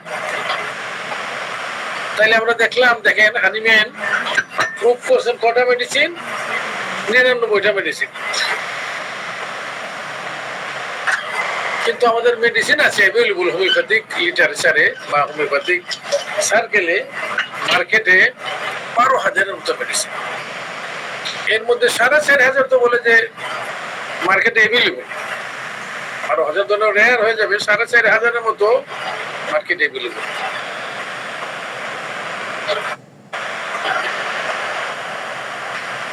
তাহলে আমি কটা মেডিসিন পড়বো? এই মেডিসিন গুলা কতগুলো আছে ফুললি প্রুফড, কতগুলো আছে পার্শিয়ালি প্রুফড, কতগুলো আছে ক্লিনিক্যালি প্রুফড, কতগুলো আছে ইভেন আনপ্রুফড। আমরা সাধারণত আনপ্রুফড গুলা ব্যবহার করতে যাই না, মিনিমাম ক্লিনিক্যালি প্রুফড গুলা করি। কিন্তু কিছু কিছু ক্ষেত্রে, কেন বড় বড় হোমিওপ্যাথরা দেখা যাচ্ছে ওগুলো প্রুভিং হয়নি, কিন্তু এর কতগুলো ফিচার ধরে ওনারা বিশেষ কিছু ক্ষেত্রে, বেশি ক্ষেত্রে না, বিশেষ কিছু ক্ষেত্রে ওনারা ব্যবহার করে এটার ফলাফল সম্বন্ধে খুব প্রশংসা করে গেছে। আমরা তাদেরকে ফলো করে কিছু কিছু ক্ষেত্রে এরকম 2-1টা মেডিসিন আছে আমরা দিই। ক্লিনিক্যালি প্রুফ গুলো তো দেই, পার্সিয়ালি প্রুফ গুলো আপনাকে দিতেই হবে। কেন? যেমন ধরেন মেডোরিনিয়ামের মতো medicine, it is partially proofed only, এটা কিন্তু ফুল প্রুফিং হয়নি। পার্সিয়ালি প্রুফ, মেডোরিনিয়াম ব্যবহার না করে পারবেন। কার্সিনোসিন পার্সিয়ালি প্রুফ, কার্সিনোসিন ব্যবহার না করে পারবেন। কার্সিনোসিন আমরা যখন ইয়াং ছিলাম, তরুণ হোমিওপ্যাথ, আমাদের যারা গুরুরা অনেকেই জানতেন না, কার্সিনোসিন ব্যবহার করতেন না। কারণ কার্সিনোসিনের জ্ঞানটা আসছে এই ধরেন 70-এর দশক থেকে। বিলাতের কয়েকজন, ইংল্যান্ডের কয়েকজন বড় হোমিওপ্যাথ এই সম্বন্ধে বেশি লিখছেন। এর মাঝে ফবিস্টার আছেন, আরো আছেন কয়েকজন। ওনারা যখন প্রমোট করছেন তখন এর ব্যবহার এবং এর অধ্যয়ন অনেক ছড়িয়ে পড়ে। আমরাই যখন ইয়াং থেকে একটু প্রবীণ হয়েছি তখন কিন্তু কি বলে কার্সিনোসিন, স্কিরিনাম এগুলো যথেষ্ট ব্যবহার করা শুরু করেছি আমরা, যদিও পার্সিয়ালি প্রুফ, কিন্তু ক্লিনিক্যাল অনেক লক্ষণ আছে এটার। তাইলে আপনি কি করবেন? তাহলে এখন কত হলো, এই যে বলছি আমরা একজন হোমিওপ্যাথিক প্র্যাকটিশনার ডিসাইড করবেন কয়টা মেডিসিন এবং কি কি মেডিসিন পড়বেন, যাতে করে তার প্রয়োজন মিটে। প্রয়োজন মিটে মানে কি? কেউ একজন আছে হয়তো পারিবারিক চিকিৎসা করে, উনি প্র্যাকটিস করেন না, পারিবারিক ছেলে মেয়েকে, স্ত্রীকে, কাজের লোককে উনি ওষুধ দেন, তাহলে ওনার তো বেশি মেডিসিন না করলে চলবে, পারিবারিক হোমিওপ্যাথি। কেউ আছে হয়তো মহল্লার হোমিওপ্যাথ, মহল্লাতে করেন উনি, মোটামুটি বিকালে এক সময় বসে। কেউ আছে না, তিনি একদম তার শহরের নাম করা হোমিওপ্যাথ। কেউ আছে একদম দেশের রাজধানীর সেরা হোমিওপ্যাথ। কেউ আছে একদম আন্তর্জাতিক ভাবে খ্যাত হোমিওপ্যাথ, তার কাছে বিদেশ থেকেও রুগী আছে। কাজে এক একজনের এক্সটেন্ট এক এক ধরনের, তিনি তার প্রয়োজন এবং প্র্যাকটিসের বিস্তার অনুযায়ী এটা নির্ধারণ করবেন যে কয়টা মেডিসিন এবং কি কি মেডিসিন করবেন। আমরা আগাচ্ছি। তাহলে আমরা প্রথমে বলি, ওই যে আমরা বললাম ফেজ ওয়ানে একজন চিকিৎসক মোটামুটি অন্যন 125টা মেডিসিন করবেন। এর মাঝে এগুলো হবে লার্জ এবং medium range medicine. Large medium কাকে বলে আমরা একটু পরে বলবো। বড় এবং মাঝারি মাপের ওষুধগুলো উনি বলবেন 125টার মধ্যে, ছোটগুলো পড়ার দরকার নাই ওই স্টেজে। তিনি যখন আস্তে আস্তে তার এক্সপিরিয়েন্স বাড়বে, তার প্র্যাকটিসের এক্সটেন্ট বাড়বে, কিন্তু 125-এ বসে থাকলে হবে না। কিন্তু 125 দিয়ে আপনি মহল্লার হোমিওপ্যাথি চালাতে পারবেন, শহরের আপনার নাম করা হোমিওপ্যাথ না। 125-এ থাকলে হবে না আপনার। তাহলে এটা অ্যাটলিস্ট বাড়াতে হবে আপনার 225টা পেতে, আর 250-এ যেতে হবে। এটা কিন্তু জাস্ট একটা অ্যাপ্রক্সিমেট আইডিয়া দেওয়া, এটা কিন্তু ওইভাবেই করতে হবে এমন কোনো কথা না। এটা আমাদের গুরুরা এইভাবে বুঝাতেন আমাদেরকে যে 250টা মেডিসিন সম্বন্ধে আইডিয়া না হলে তুমি সব ধরনের রোগী প্র্যাকটিস করতে পারবে না। এবং এই 250টা মেডিসিনের মধ্যে কিছু থাকবে লার্জ মেডিসিন, কতগুলো থাকবে মিডিয়াম, এবং কতগুলো থাকবে স্মল রেঞ্জ মেডিসিন। আমরা বলবো এগুলোর লিস্ট দিব পরে। তাহলে আমাদের স্ট্যান্ডার্ড হলো 250টা মেডিসিন। 250টা মেডিসিন, বিশেষ করে যে মোস্ট কমন গুলো, এইগুলো সম্বন্ধে আপনাকে যতটুকু বেশি পারা যায় আপনি জ্ঞান অর্জন করবেন, এবং তার ক্লিনিক্যাল ইউজ সম্বন্ধেও আপনি ব্যবহারিক যে কলা কৌশল এইগুলো সম্বন্ধে আপনি জ্ঞান অর্জন করবেন। ব্যবহারিক কলা কৌশলে বিভিন্ন বড় বড় হোমিওপ্যাথিক ডাক্তাররা এর ব্যবহার সম্বন্ধে অনেক বলছেন, কমেন্টারি করছেন, এগুলো আপনি দেখবেন, এগুলো ফলো করতে পারেন আপনি। আচ্ছা, এখন ধরেন আপনি 250টা মেডিসিন দিয়ে আপনি শহরের, আপনি আমার বাড়ি সিলেটে, মা ধরেন সিলেটের হবিগঞ্জে, ওকে, আপনি হবিগঞ্জের একজন ভালো চিকিৎসক হতে পারবেন। সিলেটের হলেও কিন্তু 250 কোলাবে না, সিলেট অনেক বড় শহর এবং অনেক কঠিন কঠিন রুগী আছে।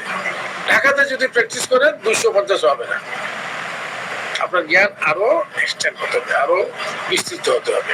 তাহলে এইভাবে আপনার মেডিসিনের সংখ্যা বাড়াবেন। কতগুলো আমরা আসতেছি পরে। এই যে বললাম আজকের লেকচারটা ইম্পর্টেন্ট, যারা আজকে শুনছেন আমি মনে করি তারা একটা ভালো কিছু পেলেন, ধরা যাবে। তাহলে আমরা বলতেছি যে after a long and large practice, a master homeopath of national international repute, যে দীর্ঘদিন থেকে ভালো প্র্যাকটিস করছেন এবং জাতীয়ভাবে, উনি ঢাকাতে প্র্যাকটিস করেন, আপনি ঢাকাতে প্র্যাকটিস করেন, এবং আপনার কাছে শুধু ঢাকা না পার্শ্ববর্তী না, একদম দূর দূরান্তের জেলাগুলোর থেকে আপনার কাছে রুগী আসছে, আপনার নাম নিয়ে ঢাকাতে আসছে। একটা সময় হতো ঢাকাতে রুগী আসতো এলোপ্যাথের কাছে, হোমিওপ্যাথের কাছে আসতো না। কিন্তু এখন দেখেন আমাদের আলহামদুলিল্লাহ এখন ভালো ভালো হোমিওপ্যাথ আছে, ওই বরিশালের রুগী ঢাকা আসতেছে হোমিওপ্যাথিক ডাক্তারকে দেখানোর জন্য, ওই ধরেন চুয়াডাঙ্গা রুগী আসতেছে হোমিওপ্যাথিক ডাক্তারকে দেখানোর জন্য। অনেক সময় ওই যে কারফিউ সময় রুগী আসতো, কারফিউ না কি বলে যে হরতালের সময় রুগী চলে আসতো এরকম। তাহলে আপনি যদি ওই রেপুটেড ডাক্তার হতে চান, আপনি জাতীয়ভাবে বহু ধরনের রোগী আপনার কাছে আসে এবং অনেকে আপনার কাছে রেফার করে, কঠিন করে রেফার করে। মানে কি, যদি আপনাকে জেলা শহরের একজন ডাক্তার আপনাকে রেফার করলো, মানে সে ফেল করেছে, নিশ্চয়ই কঠিন রোগী হবে, নিশ্চয়ই জটিল রোগী হবে। এত কঠিন জটিল রোগীর সমাধান নেওয়ার জন্য আপনি তখন কিন্তু ওই যে 250 থাকলে হবে না, আপনার নলেজটা বাড়বে তখন অন্তত 400 থেকে 500 মেডিসিন। এর মধ্যে large medicine, medium medicine, small remedy, এবং স্মলও অনেকগুলো স্মল। দেখবেন যে স্মল রেমেডি ছাড়া যেগুলো কমন মেডিসিন সে তো ব্যবহার করেই আসছে যে জেলার যে হোমিওপ্যাথ, কিন্তু দেখা গেল যে আর এমন কিছু লক্ষণ আছে, আপনি একটা স্মল মেডিসিন দিয়ে তার এই যে কেসটাকে আপনি উদ্ধার করে দিলেন। এই জন্য স্মল মেডিসিনেরও যথেষ্ট জ্ঞান থাকতে হবে আপনি যদি বড় মাপের একজন প্র্যাকটিশনার। 400 থেকে 500 আমরা থেকে এখন আসি। এই যে মেডিসিন গুলো আমরা আরবিট্রারিলি ভাগ করছি, এই সম্বন্ধে আমরা কিছু আইডিয়া নিচ্ছি। আমরা মেডিসিনকে 3 ভাগে ভাগ করছি, দেখেন 3টা ক্যাটাগরিতে: large remedy, medium remedy, small remedy. কিভাবে, কিসের ভিত্তিতে করলাম? According to number of symptoms they pauses.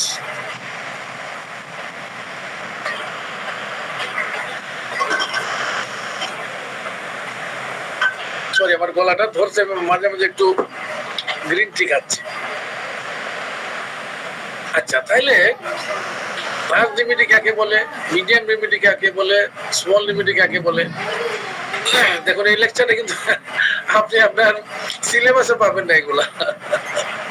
এই জন্য এটা একটা আমি মনে করি ইম্পর্টেন্ট ক্লাস। যারা যোগ দিয়েছেন ইনশাআল্লাহ আপনারা লাভবান হবেন।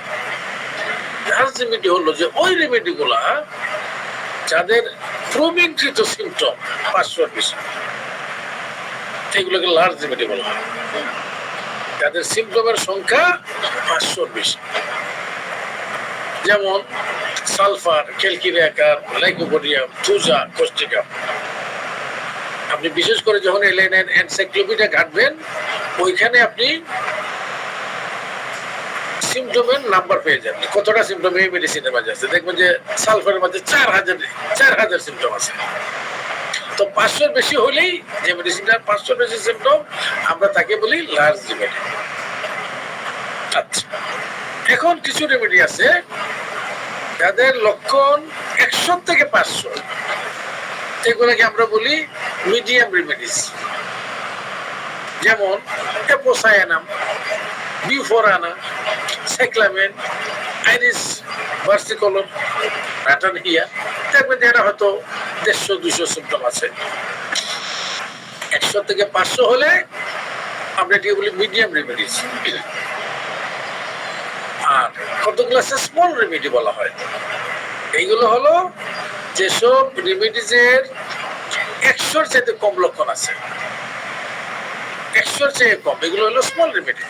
যেমন কোলেস্টেরিনাম, দেখবেন আপনি করলে হাতে করা কিছু লক্ষণ পাবেন। কোলেস্টেরিনাম, ফেলটোরি, আমরা অনেক সময় পিত্তথলির পাথরেও ব্যবহার করি, কোলেসিস্টেটিসে ব্যবহার করি, বা গোলবানের পলিপ। আপনার লক্ষণ ঘাটলে দেখবেন কম পাচ্ছেন, কিন্তু এগুলো ক্লিনিক্যালি প্রুভড এবং ইম্পর্টেন্ট মেডিসিন। মিলিফোলিয়াম অনেক সময়ই লাগে। আপনার অ্যাবনর্মাল হেমোরেজ যদি হয়, সেটা আপনার জেনাইটাল, ফিমেল জেনাইটালের থেকে হতে পারে। অত্যধিক মেন্স হচ্ছে, পায়খানার রাস্তা দিয়ে আপনার পাইলসের ব্লিডিং হতে পারে। অত্যধিক ব্লিডিং মানে বেশি ব্লিডিং হলে এই ওষুধটা অনেক সময় ব্যবহার করা হয়। আরো ওষুধ আছে মিলিফোলিয়াম। আপনি লক্ষণ খুঁজলে দেখবেন যে লক্ষণ বেশি না তার। পুষ্টিলেগো আছে। আপনি অনেক সময় মেন্সট্রুয়াল লক্ষণ, যেটা খুব বেশি লম্বা সময় থেকে মেন্স যায়, পুষ্টিলেগো দেওয়া হয়। আরো ওষুধ আছে, কিন্তু লক্ষণ খুঁজলে দেখবেন বেশি না। অর্নিত গেলাম আপেলেরটা খুব ইম্পর্টেন্ট মেডিসিন। যারা ব্যবহার করেন অত ইম্পর্টেন্ট কোথেকে আসলো, খুব ইম্পর্টেন্ট। যারা ব্যবহার করেন তারা জানেন। অর্নিত গেলাম আম্বেলেটা, এই জন্য বললাম আপনি যদি পাড়ার হোমিওপ্যাথ হন, আপনি এটা অন্যভাবে নেবেন না। জাস্ট আমি ক্লাসিফাই করতে বলছে। পাড়ার হোমিওপ্যাথ মানে উনিও বড় হোমিওপ্যাথ, ভালো হোমিওপ্যাথ ওনার লেভেলে, তাহলে তার অর্ণিত গেলাম না পড়লেও চলবে, তার মুষ্টিলেখ না পড়লেও চলবে। কিন্তু যিনি অনেক রোগী তার কাছে আসে, অনেক রোগীর চাইতেও বড় কথা কঠিন জটিল রোগী, তার কিন্তু স্মল রেমেডি তার একটা কৌশলগত অস্ত্র, যেটাকে বলা যায়। এটা বড় অস্ত্র না, কিন্তু কৌশলগত। এই ওষুধগুলো তাকে হেল্প করবে। আচ্ছা, তাহলে আমরা একটু নিচে যাই। হোমিওপ্যাথ, আচ্ছা, একজন তাহলে বড় মাপের হোমিওপ্যাথ, তিনি কতটা মেডিসিন, কি কি মেডিসিন পড়বেন আর পড়া উচিত, দিস ইজ জাস্ট সাজেশন, এটা কোনো আইন না, কোনো ল না। তারা বলছে যে যার খুব এক্সটেন্সিভ প্র্যাকটিস আছে এবং তিনি ডিফিকাল্ট কেসগুলো দেখেন, রেফার্ড রোগী দেখেন, বিভিন্ন হোমিওপ্যাথিক ডাক্তার, নবীন হোমিওপ্যাথিক ডাক্তার তার কাছে পাঠায়, তার অন্তত 125টা লার্জ রেমেডি, 150টা মিডিয়াম রেমেডি এবং কমসে কম 125টা স্মল রেমেডি, টোটাল 400। এই মেডিসিন গুলোর সম্বন্ধে তার আইডিয়া থাকতে হবে। যত বেশি সে আয়ত্ত করতে পারবে, তত বেশি এগুলোকে ব্যবহার করতে পারবে। এবং এগুলো আয়ত্ত করতে গেলে, ব্যবহার করতে গেলে, ওই যে বললাম ডেইলি একটা মেডিসিন পড়তে হবে। ডেইলি একটা করে যদি মেডিসিন পড়েন, তাহলে দেখেন আপনি 1 বছরে 365 দিন, তাইলে আপনার ম্যাথমেটিকা প্রতি বছর একবার করে খতম করা হয়ে যাবে। খতম মানে আপনি 300 মেডিসিন, ইম্পর্টেন্ট মেডিসিন 300 মেডিসিন আপনার পড়া হয়ে যাবে। এবং কয়েক বছর যদি চালিয়ে যান এই অভ্যাসটা, দেখবেন যে মেডিসিন গুলো আপনার কাছে হ্যান্ডি হয়ে যাচ্ছে এবং খুব আরো সুন্দরভাবে এগুলো ব্যবহার করতে পারছেন আপনি কনফিডেন্টলি। আমরা এখানে একটা কোশ্চেন দিলাম যে এই যে মেডিসিন গুলা বলা হলো যে 400 মেডিসিন শিখবেন, 500, 250, এগুলো জাস্ট একটা অ্যাপ্রক্সিমেট অ্যাকাউন্ট। এই নাম্বারটা ভেরি করতে পারে উপরে এবং নিচে। কেউ আছে না 400 না, সে আরো বেশি পড়ে, যে 500 পড়ে, কেউ আছে না আমি 400 পারি না, চলো আমি 300। এটা ডিপেন্ড করবে তার একাডেমিক ক্যাপাবিলিটি, তার শিক্ষাগত যোগ্যতা, তার বোঝার ক্ষমতা, তার এক্সটেন্ডেড নেচার অফ প্র্যাকটিস, তার প্র্যাকটিসের নেচার, যে সে তার কাছে জটিল কঠিন কেস আছে, অথবা মনে করেন তার রোগীর সংখ্যা অনেক বেশি, বিভিন্ন ধরনের রোগী আছে, এটার উপর নির্ভর করে ওই সংখ্যাটা কম বেশি হবে। এখন যদি কেউ বলে যে ধরেন বিতলকাজ, গ্রিসের জর্জ বিতলকাজ, উনি নিশ্চয়ই 500 উপর মেডিসিন জানে, নিশ্চয়ই, বা আরো বেশি জানে হয়তো বা। তো এই জন্য এই যে আমি একটা অ্যাপ্রক্সিমেট আপনাকে একটা বিবরণ দিলাম, এটা হলো যার তার একাডেমিক ক্যাপাবিলিটি, তার শিক্ষাগত যোগ্যতা, তার বোঝার ক্ষমতা, তার রিটেন করার ক্ষমতা এবং তার প্রয়োজন, তার extent of practice, nature of practice অনুযায়ী এটা নির্ধারিত হবে। আমরা একটু আগাই। এখন আসি আমার যেটা আপনাদের জন্য যেটা বলবো, আবার একটা উপহার, এটা দেয়নি এর আগে কখনো, দেয়নি মানে আসলে দেওয়া হয়নি, এটাও একটা স্যাম্পল। এর মানে না যে এই মেডিসিন গুলোই পড়বেন, এর বাইরে পড়বেন, অবশ্যই এর বাইরে আরো বেশি পড়বেন। এখানে জাস্ট মোস্ট কমন যেগুলো, মোস্ট কমন, এগুলো পড়তেই হবে, এছাড়া উপায় নেই। প্র্যাকটিস করতে পারবেন না আপনি, মহল্লার প্র্যাকটিস করতে পারবেন কিন্তু সিটির প্র্যাকটিস করতে পারবেন না এগুলো ছাড়া। যে আপনি চুয়াডাঙ্গার বড় হোমিওপ্যাথ, আপনি খুলনা শহরের বড় হোমিওপ্যাথ, এই যে সাতক্ষীরার বড় হোমিওপ্যাথ, আপনি এইগুলা ছাড়া পারবেন না। আর তাহলে আমরা আজকে শুধু লিস্টটা দেব, আগামী দিন আলোচনা করবো কিছু কিছু মানে সুন্দর জিনিসগুলা। জাস্ট প্রত্যেকটা মেডিসিনে কিছু কিছু আকর্ষণীয় কতগুলো লক্ষণ থাকে, ওইটা দেখলেই মনে হয় এই আচ্ছা এলো মানে তো এলোর কিছু জিনিস আমার মাথায় বাড়িয়ে দিবে, এই জিনিসগুলো জানা ইম্পর্টেন্ট। আচ্ছা, আরসায়োড, মানে অ্যানাকার্ডিয়াম, এইরকম 4-5টা চুম্বক লক্ষণ আপনার মাথায় থাকতে হবে, অবশ্যই থাকতে হবে। পরে আপনি মেটেরিয়াল দেখে আরো ক্লিয়ার হন, কিন্তু 4-5টা সিম্পটম বাড়িয়ে দিবে আপনাকে, ওইগুলো আমরা আগামী দিন আলোচনা করবো। এটা একটা কায়দা মেডিসিন গুলা শেখার। আমরা লিস্ট আজকে একটু পড়ার চেষ্টা করি। আমরা বলছি যে লার্জ রেমেডি কমসে কম 100টাই যেখানে দেওয়া হলো, এবং লার্জ রেমেডি মানে শুধু ক্রনিক না, একুটের মাঝেও লার্জ। আপনার নোফালসিটি ভেরি লার্জ, একুট ক্রনিকের ব্যাপার না, এটা হলো নাম্বার অফ সিমটম দিয়ে। কি কি আমরা দেখি, একটা অ্যাকোনাইট আছে, এলিয়াম শিপা আছে, এলোসকোট্রিনা, এলুমিনা, এমন খার ইম্পর্টেন্ট মেডিসিন আমরা পাই লাগে সহ্য টহ্যতে। এনাকার্ডিয়াম খুব ট্রিকি মেডিসিন। এনাকার্ডিয়াম খুব সহজে যারা ব্যবহার করে, হয়তো ধরেন পেটের নানা ধরনের সমস্যায় হার্টবার্নের ব্যবহার করে, কিন্তু যারা এই মেডিসিনটা ভালো বোঝে তারা কিন্তু সাইকিয়াট্রির বিভিন্ন অবস্থায় এই মেডিসিনের হেভি ব্যবহার। বললাম খুব, যে যত ভালো করে পড়ে সে তার হাতের ব্যবহারটাও তত সুন্দর হয়। এন্টিম ক্রুড অবশ্যই পড়তে হবে, না তো না পড়ে যাবেন কোথায়। এন্টিম চার্ট অবশ্যই, ছোট ছোট বাচ্চাদের যে রেসপিরেটরি ডিস্ট্রেস হয়, নিউমোনিয়া হয়, বয়স্কদের হয়, আপনার এন্টিম চার্ট না করে যাবেন কোথায়, পড়তেই হবে। এপিস ছাড়া চলতে পারবেন এপিস মেলিফিকা, আর্জেন্টা মেটালিকা, আর কত চমৎকার তার কাজ। বিশেষ করে মনে করেন গলার মধ্যে তার রেসপিরেটরি সিস্টেমে তার যে বিশেষ করে লেরিংসে খুব হেভি কাজ আর্জেন্টা মেটালিকা প্রায় লাগে। আর্জেন্টা মেটালিকা তো একটা মাল্টি ফোকাল মেডিসিন। আর্জেন্টা মেটালিকা না করে তো বই নেই, আর্নিকা তো পড়তেই হবে। আর্সেনিক এর মতো তো পলিক্রেস মেডিসিন, তারপরে যায় কোথায় আরসায়োডও তাই। আর পড়লে আরসায়োডটা ভালো করে পড়তে হয় যে কোথায় আমি আর্সেনিক অ্যালবাম দিব, কোথায় আরসায়োড দিব। এটা যে অনেকে হয়তো জিনিসটা পরিষ্কার না, আর্সের জায়গায় আরসায়োড দিয়ে দেয়, আয়োডের জায়গায় আর্সেনিক দিয়ে দেয়। এটা একটু আলাদা করে জানতে হয়, শিখতে হয়। তারপরে অত্যন্ত ইম্পর্টেন্ট একটা মেডিসিন, এটা সবাই ভালো ব্যবহার হয়তো পারে না, ওরাম মেটালিকা। এখানে ওরাম মেটালিকা 1999 সালে আমি খুলনা গিয়েছিলাম, একটা রেপার্টরির উপর একটা সেমিনার ছিল, আমি ছিলাম কিনোট স্পিকার। তো খুলনাতে এই লেকচারটা দিয়ে আমি গেলাম ডাক্তার এ আলীর বাড়িতে, ওনার সাথে দেখা করতে।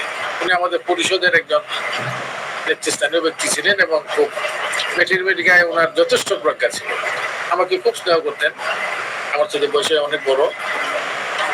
আমি যেতে উনি আমাকে ওনার ইউজ ছিল খুব খুব অ্যাগ্রেসিভ, গালাগালি শুরু করলেন। হ্যাঁ তুমি আসছো এখানে বেটে, কি বলে রেপার্টরি পড়াইতে। হ্যাঁ রেপার্টরি কি মেটের মেডিকা জানেন না, তুমি রেপার্টরি পড়াইতে আসছো, রেপার্টরির উপর লেকচার দিতে। আপনার ভাই আমার ডাকছে তো রেপার্টরির উপর লেকচার দিতে, আমি মেটের মেডিকা পড়াবো কি করে। যাই হোক, এই কথার ফাঁকে দেন কত চমৎকার আমাকে বললেন যে জানো তুমি, এই যে আমাদের হোমিওপ্যাথরা যখন একটা আর্থাইটিসের রোগীতে মানে বাতের রোগীতে সে ওরাম মেটালিকা এবং রাষ্ট্রকে আলাদা করতে পারে না, তাকে কি হোমিওপ্যাথ বলা যায়? উনি, আমি ভয় পেলাম যে আমাকে আবার ধরে আমাকে আবার যাচ্ছে ঘুরে আবার, কারণ যদি আমি দুটোই জানি, কিন্তু ওনার জ্ঞান বিশেষ করে মেটায় খুব পাকাপোক্ত জ্ঞান ছিল। এই যে তিনি একটা বর্ণনা দিলেন, আহারে আহারে, আমার এখনো মনে আছে যে এত ভালো করে আমিও জানতাম না। এটা আর্থাইটিসের রোগীতে রাষ্ট্রসের ইন্ডিকেশন এবং ওরাম মেটালিকের ইন্ডিকেশন, রাষ্ট্র তো দেই, ওরাম যদি ওরাম মেটালিকে এত চমৎকার ইন্ডিকেশন ওনার।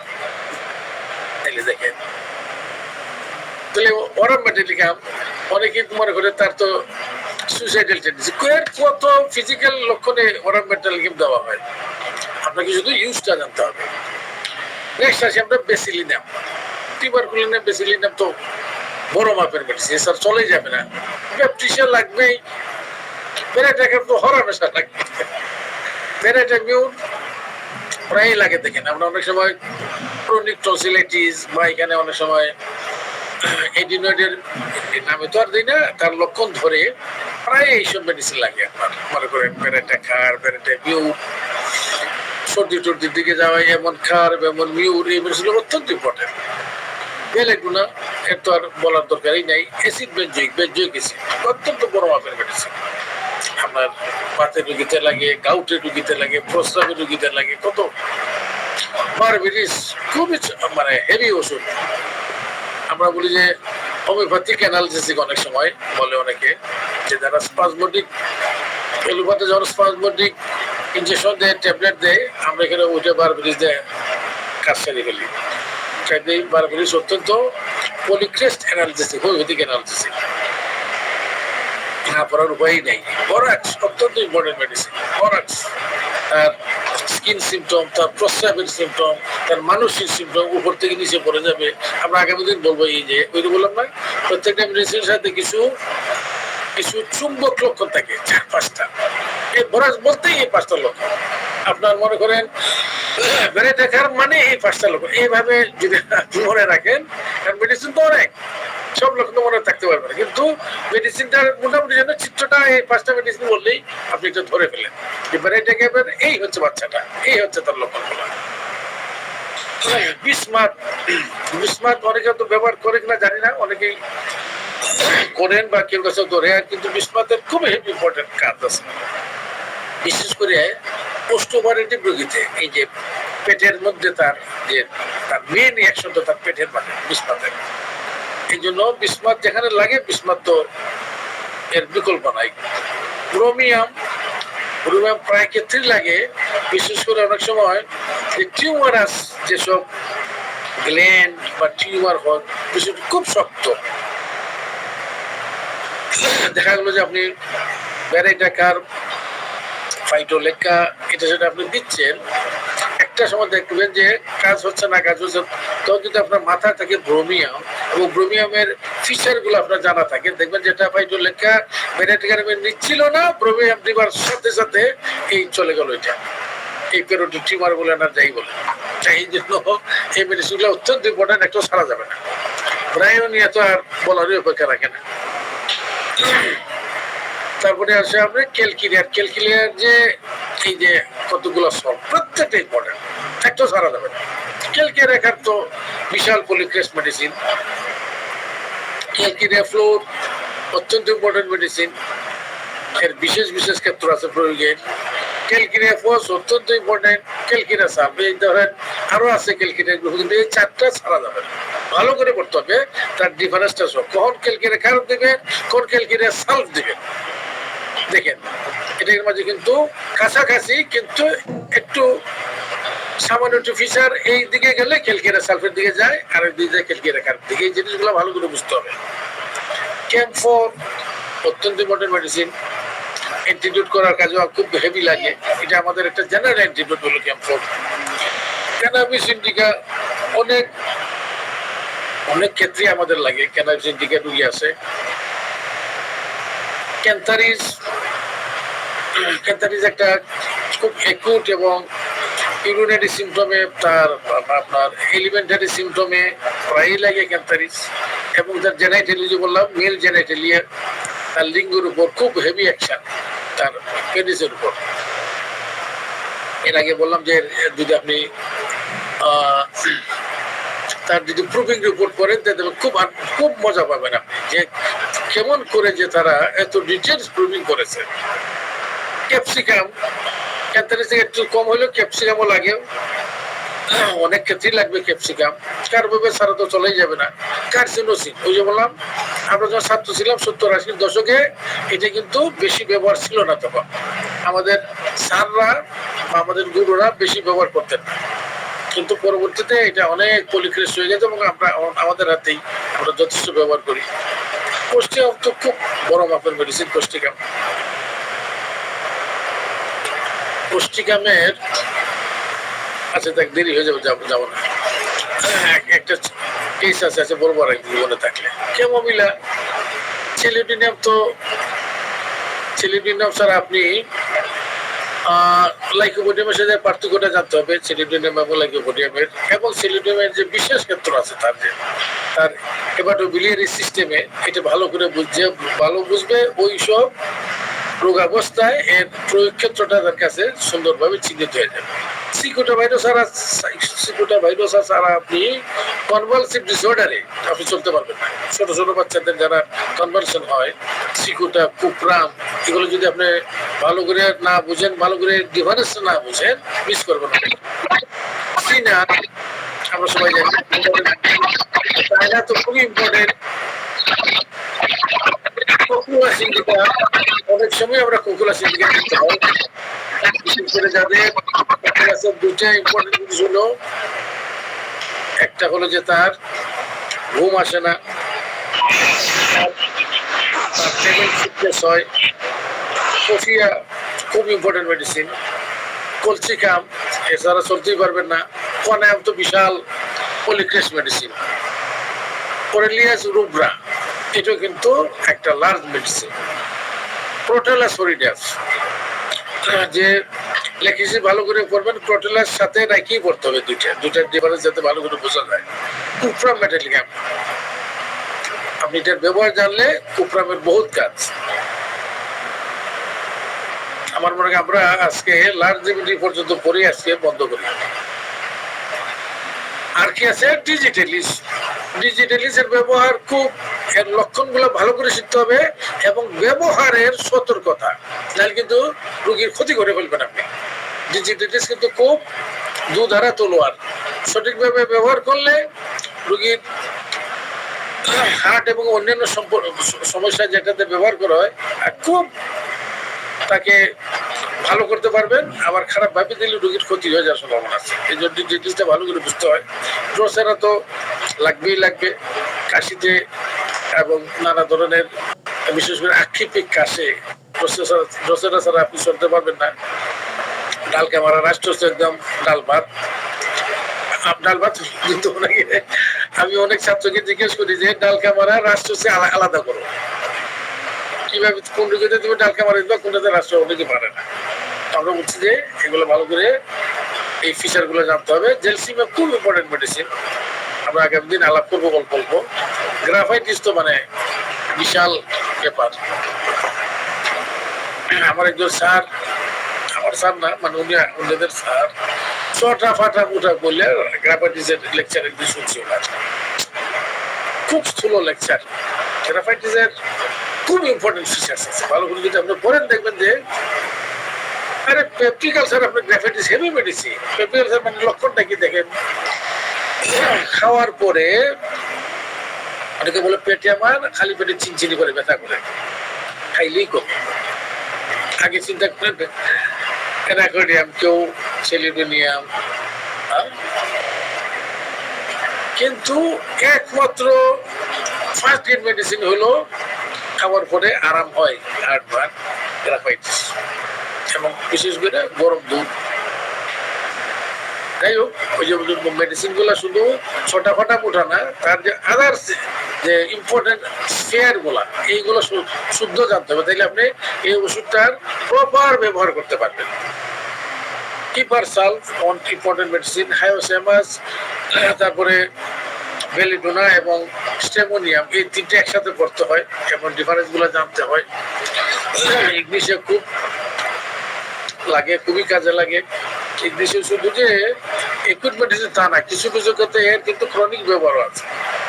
আয়োডিয়াম এর কোনো বিকল্প নাই। ইপিকা খুব কমন মেডিসিন। কেলিবাই, এই যে কেলির এই তিনটে, বিশেষ করে কেলিবাইক্রোম, কেলিকার, কেলিফস, বাকিগুলা কিন্তু মিডিয়াম রেমিডিতে আছে। কেলিব্রমটম এগুলা, এখানে বড়গুলা দিয়েছি আমরা, যেগুলা লার্জ রেমিডি। কেলিবাই অত্যন্ত ইম্পর্টেন্ট মেডিসিন, অত্যন্ত। বিজুর কাছে খুব হেভি লাগছে, এটা খুবই ভালো লাগছে। যেমন আচ্ছা যাই লম্বা হয়ে যাবে কথা। কেলিকার বিশাল বড় মেডিসিন এবং খুব ইম্পর্টেন্ট। কেলিফস তো বটেই, ক্রিওজোন তার জায়গায় খুব ইম্পর্টেন্ট। অনেক বাচ্চা দেখবেন যে বিছনায় পেশাব করে, বিছনায় পেশাব করে তার ঘুম ভাঙে না, ক্রিওজোনটা খুব হেভি লক্ষণ। এর সাথে তার দাঁতের লক্ষণ, মেজাজ টেজাজ থাকে। এবং মেয়েদের ক্ষেত্রে অনেক ক্ষেত্রেই জাস্ট বললাম তার ইউজ একটা খুব ইম্পর্টেন্ট মেডিসিন। লেখেন তো আপনি যখন লেকটিসিস পড়বেন, লেখেন ভালো করে পড়তে হয়। আমরা লেখেনের লেকচার দিয়েছি আমি এর আগে। লেকটিসিস এবং লেখেনকে কিভাবে আলাদা করতে, অনেকে কিন্তু লেকটিসিসের ইন্ডিকেশনে লেখেন দিয়ে দিচ্ছে, লেখেনের জায়গায় লেকটিসিস দিয়ে দেয়। এই দুটো খুব ভালো করে আলাদা কিভাবে করা যাবে পড়তে হয়, খুব ইম্পর্টেন্ট মেডিসিন। লেখেনের হেভি ইউজ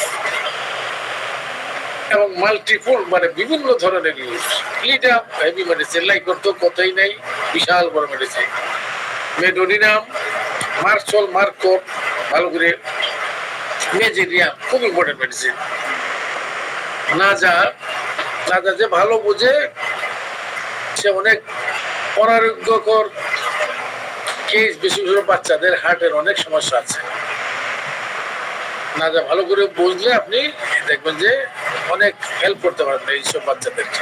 নেপটামিউর তো বলারই অপেক্ষা রাখে না, নেপটাম কার্বো বটে, নেপটাম সালফ, এই যে নেপটাম সল্ট, এই তিনটে নেপটামিউর কার্ব এবং নেপটাম সালফ খুব ভালো করে, এবং যেটা আলাদা করা যায় এইভাবে করতে হবে। নেপটাম কার্ব আর নেপটাম সালফ এখানে আলাদা করতে হবে। ল্যাকটিক অ্যাসিড অত্যন্ত ইম্পর্টেন্ট, নাক্স বামের তো কথাই নেই। Opium, petroleum, phosphoric acid, phosphorus অত্যন্ত ইম্পর্টেন্ট মেডিসিন। ফসফরাস বিশাল মাত্রার মেডিসিন। ফাইটোলেকা একটু ছোট, কিন্তু তার জায়গায় সে মানে সর্বসর্বা। প্লেটিনাম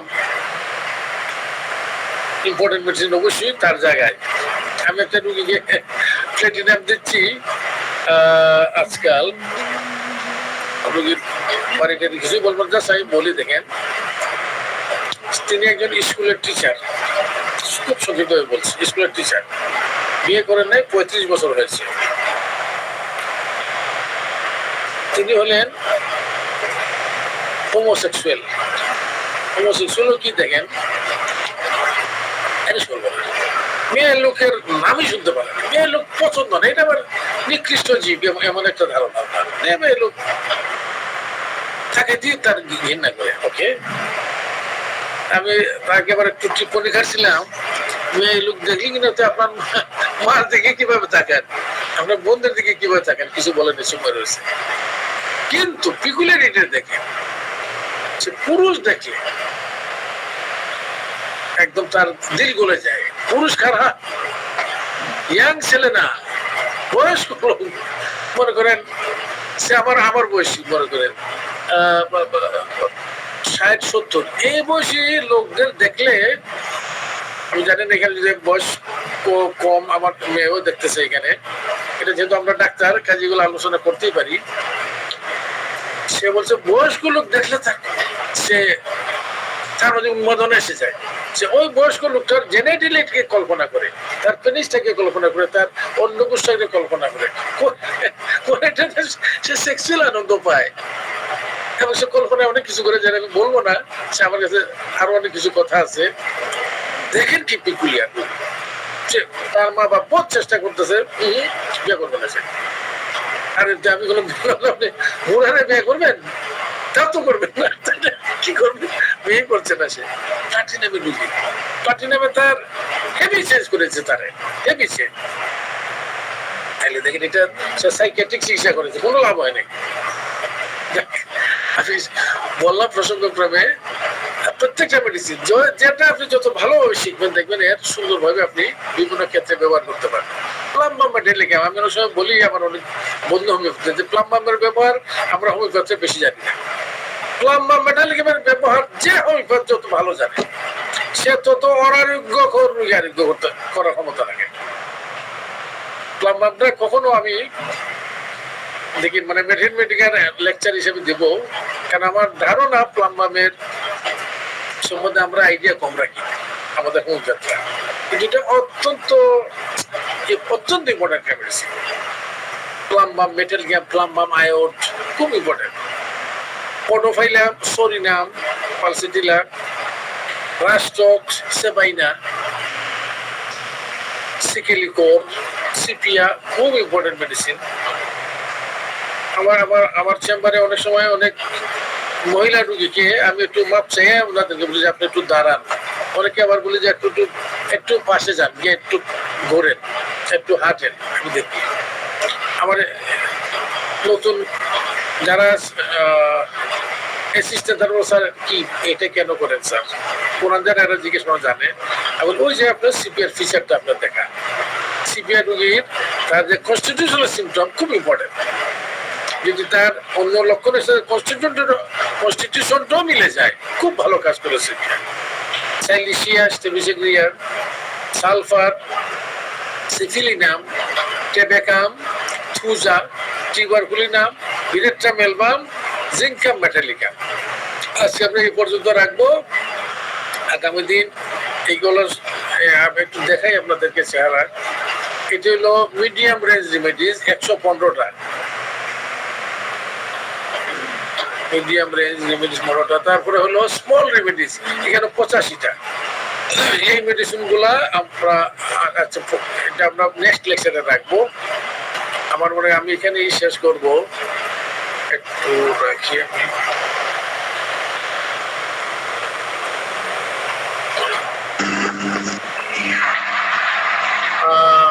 ডক্টর আনোয়ার পাটোয়ারি, আমার মনে হয় আমরা এনাফ টাইম নিয়ে নিয়েছি, কাজে আমি এখানে আসতে মতো রাখছি। ক্লাসটা আমরা তাড়াহুড়া করতে চাই না, কারণ খুব আমি জানি না অন্যরা কেমন মনে করে, আমার কাছে অত্যন্ত ইম্পর্টেন্ট এই ক্লাসটা, অত্যন্ত ইম্পর্টেন্ট। কারণ এখানে যে আপনি এই যে হোমিওপ্যাথি একটা বিশাল সাবজেক্ট, এটাকে অনেকটা দিক নির্দেশনা দেওয়ার মতো এই ক্লাস। এগুলা আমার তো না, আমার উস্তাদদের কাছ থেকে আমি যেভাবে শিখেছি, জাস্ট আপনাদেরকে আমি এগুলো প্রেজেন্ট করছি। তো আমি আজকে এখানে রাখছি। সবার জন্য দোয়া, আমার জন্য দোয়া করবেন। আজকে আমি 6টার সময় স্পেনের এম্বাসিতে, স্পেনের ভিসার জন্য। এই জন্য এই যে ধরেন 29 এই মাসের 29 তারিখ যাবো আমরা স্পেনে, আন্তর্জাতিক হোমিওপ্যাথিক মেডিকেল লিগের কংগ্রেসে, বিশ্ব কংগ্রেসে। এখানেও একটু একটা কমেন্ট করি, বিশ্ব কংগ্রেসে যাব, খুব কষ্ট লাগছে। 29 জন যাচ্ছে, 29 জন, এর মধ্যে একজনও স্পিকার নেই আমাদের। আমি একটা পেপার পাঠিয়েছি, এটা অ্যাকসেপ্টেন্স, এবং ইনশাল্লাহ এটা প্রেজেন্ট করবো আমি। এবং আমার এই কষ্ট লাগছে, প্রায় 4 লক্ষ টাকার উপরে যাচ্ছে খরচ। আমার কষ্ট লাগছে, এত টাকা আমার খরচ যাচ্ছে। আমার ফ্যামিলির জন্য খরচ করলে ভালো হতো, কিন্তু এরপর হোমিওপ্যাথির স্বার্থে যাচ্ছি। দেখলাম যে অনেক হোমিওপ্যাথ, আসলে আমার কাছে মনে হচ্ছে যে এই যে ওনারা যাচ্ছে, হয়তো জানি না যে যার উদ্দেশ্যে যাচ্ছে, কিন্তু আমার মনে হয় আরো আমরা যদি ওই যে আমরা ইংলিশ ক্লাস নেই, কেন দেখেন কি জন্য আমার আজকে ভালো করে মনে পড়লো যে আমরা ইংলিশ ক্লাস নেই, আমরা আরো অন্যদেরকে এনকারেজ করার জন্য। আপনারা হোমিওপ্যাথি ইংলিশের চর্চা করেন, ইংলিশে পড়েন, ইংলিশে পড়ান, ইংলিশে লেকচার দেন। এই যে আপনি স্পেনে যাবেন, আগামী বছর যাবে হল্যান্ডে, আপনি এখানে গেলেই তো একটা লেকচার আপনি ইংলিশে দিতে হবে আপনাকে। শুধু না, ভালো মানের লেকচার হতে হবে, যে কোনো পেপার পাঠালে অ্যাকসেপ্ট করবে না। আমারটা পাঠিয়েছি, একবার আমাকে ফেরত দিছে যে তুমি অমুক অমুক জিনিসগুলো এইভাবে দাও, তারপরে সে অ্যাকসেপ্ট করছে আমারটা। এবং আপনি ইংলিশে লেকচার দিবেন, ইংলিশে কিন্তু আপনাকে প্রশ্ন করবে, আপনার লেকচার দিয়ে শেষ না, প্রশ্নগুলো বুঝতে হবে। আমেরিকান ডাক্তার প্রশ্ন করবে, ব্রিটিশ করবে, ওই ইংলিশটাও বুঝতে হবে আপনাকে, আবার এটাকে আপনি আবার আনসার দিতে হবে। তো এই প্র্যাকটিসটা আমার মনে হচ্ছে আমাদের দেশে আমরা করছি না। এই যে 29 জন ডাক্তার যাচ্ছি আমরা স্পেনে, একজন স্পিকার নাই আমি ছাড়া। ওই দেখবেন ইন্ডিয়া থেকে প্রচুর স্পিকার আছে। আমি এটা সমালোচনা করি না, আত্মসমালোচনা, যে আমরা মনে করি যে হোমিওপ্যাথি বাংলাদেশের মধ্যে তো হেভি হোমিওপ্যাথি আছে, অবশ্যই হেভি হোমিওপ্যাথি, কিন্তু এর মানকে বিশ্ব পর্যায়ে তুলে নেওয়ার জন্য ইংলিশের চর্চা করা খুব ইম্পর্টেন্ট। এই জন্য আমরা এখানে যে আমরা ক্লাসটা শুরু করছি, আমি অন্যদেরকে এনকারেজ করি আপনারা চেষ্টা করেন ইংলিশে কিছু কিছু এরকম লেকচার দিতে, যাতে করে ভবিষ্যতে আপনি যদি ইভেন ইন্ডিয়া যান, পশ্চিমবঙ্গ পার হয়ে গেলে তো আপনি ইংলিশে লেকচার দিতে হবে, আপনি বাংলাতে দিতে পারবেন না। তো এই জন্য আসলে আমরা আমাদের আশা করি আমাদের যে লেভেলটা এটা মানে বাড়ানোর জন্য আমরা সবাই মিলে চেষ্টা করব। তো দোয়া করবেন আমরা যাতে স্পেনে আরো 2টা লেকচার আমি নেব এর আগে, তো ভালোভাবে আমরা পারফর্ম করতে পারি এবং আমাদের দেশের হোমিওপ্যাথিকে আমরা এখানে তুলে ধরতে পারি। এই বলে আমি আজকে আমার বক্তব্য শেষ করছি। আসসালামু আলাইকুম ওয়া রাহমাতুল্লাহ ওয়া মা তৌফিকি ইল্লা বিল্লাহ। আসসালামু আলাইকুম। ওয়ালাইকুম আসসালাম ওয়া রাহমাতুল্লাহি ওয়া বারাকাতুহু। স্যার আপনার ফোন নাম্বারটা একটু একটু একটু প্লিজ আমরা আমরা প্রশ্ন উত্তর করার বা কমেন্টস করার সুযোগ দেব।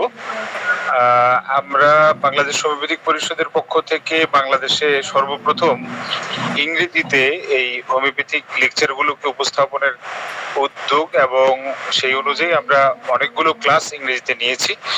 পার্টিসিপেন্টও আমরা আসলে যদি বলি, বিষয়টা দুঃখজনক ছিল যে বাংলা ক্লাসের তুলনায় ইংরেজি ক্লাসে আমাদের পার্টিসিপেন্ট তুলনামূলক কম ছিল।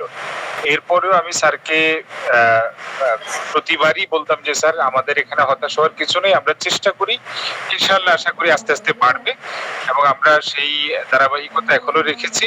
আমরা আমাদের এই ক্লাসগুলোতে উপস্থিতি আরো বাড়ানো এবং আন্তর্জাতিক যে ভাষাটা আছে, যোগাযোগের যে ভাষা ইংরেজি, সেটাকে আমরা ভালোভাবে রপ্ত করা, শুনে বোঝা এবং হচ্ছে যে বলতে পারা, ভালো করে প্রেজেন্ট করতে পারার এই বিষয়গুলো আমরা ছোট ছোট করে স্যার যেটা বললেন নিয়মিতভাবে প্র্যাকটিস করা, এবং সেই বিষয়টাকে আমরা সামনে এনে বাংলাদেশ হোমিওপ্যাথিক পরিষদ এই উদ্যোগটা নিয়েছে। আপনারা আমাদের ইংরেজি ক্লাসগুলোতে থাকবেন আশা করি।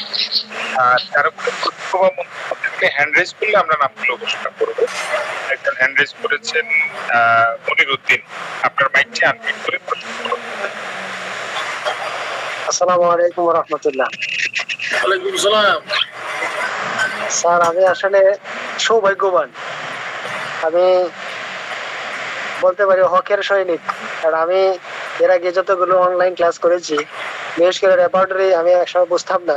তো সর্বপ্রথম যখন আমি পরিষদের মাধ্যমে বা ক্লাসের মাধ্যমে জানতে পারলাম যে কুমিল্লাতে একটা লেকচার দিবেন, হ্যাঁ, রেপার্টরি সম্পর্কে, তখন আমি কুমিল্লাতে অ্যাটেন্ড করি এবং আপনার সাথে আমি দেখাও করি। ক্লাসটা করার পরে আমি যতটুকু বুঝছি, আসলে আমি শূন্যের কোটা না, আমি রাশিয়া মাইনাসে। আর এই বর্তমান ম্যাথমেটিকে আপনি যে আয়ত্তর কৌশলটা বলছেন, এটা তো কি বলবো, আসলে আমার ভাষা নাই যে কোন ভাষায় বলে আপনাকে মানে ধন্যবাদ জানাবো যে আপনি বলছেন আপনার গুরুদের কথা কপি করছেন। আমরাও সৌভাগ্যবান যে আপনার মতো গুরুর কাছ থেকে আমরা এত কিছু নিতে পারতেছি। ধন্যবাদ আপনাকে, ধন্যবাদ। ধন্যবাদ আপনার মন্তব্যের জন্য। নাহিদ হাসান, আপনার হ্যান্ড রেজ করেছেন, আপনার মন্তব্যটি করুন। স্যারকে অসংখ্য ধন্যবাদ জানাচ্ছি এত চমৎকার একটি ক্লাস উপহার দেওয়ার জন্য। তো স্যার আমি একটু কন্ট্যাক্ট নাম্বারটা চাচ্ছি, হোয়াটসঅ্যাপ নাম্বার বা ফোন নাম্বার আমাকে একটু দিলেও হতাম। ফোন নাম্বারটা আমি বলে দিচ্ছি, অন্য কাজে লাগতে পারে। 01911 লিখেন, 01911। স্যার আরেকবার বলুন, স্যার আরেকবার বলুন। আচ্ছা, 01911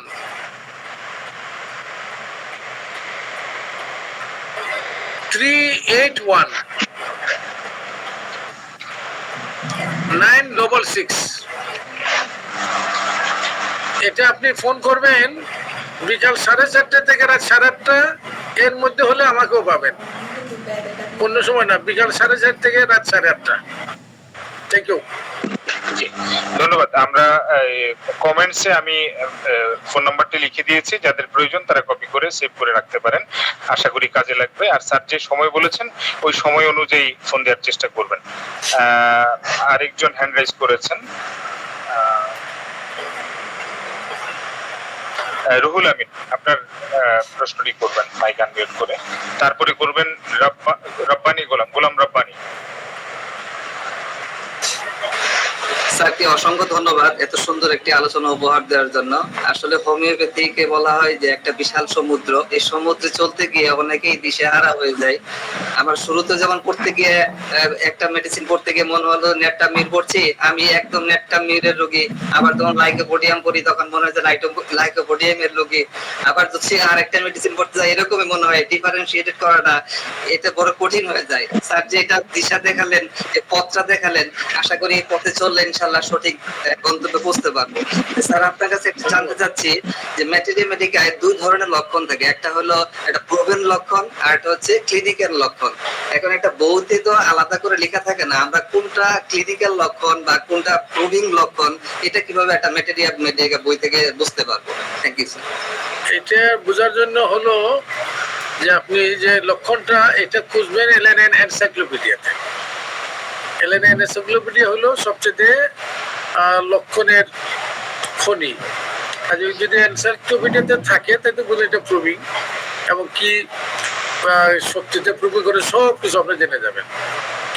আর আলাদা করে তো লেখা থাকে না কোনটা প্রুভিং কৃত এবং কোনটা ক্লিনিক্যাল প্রুভিং কৃত।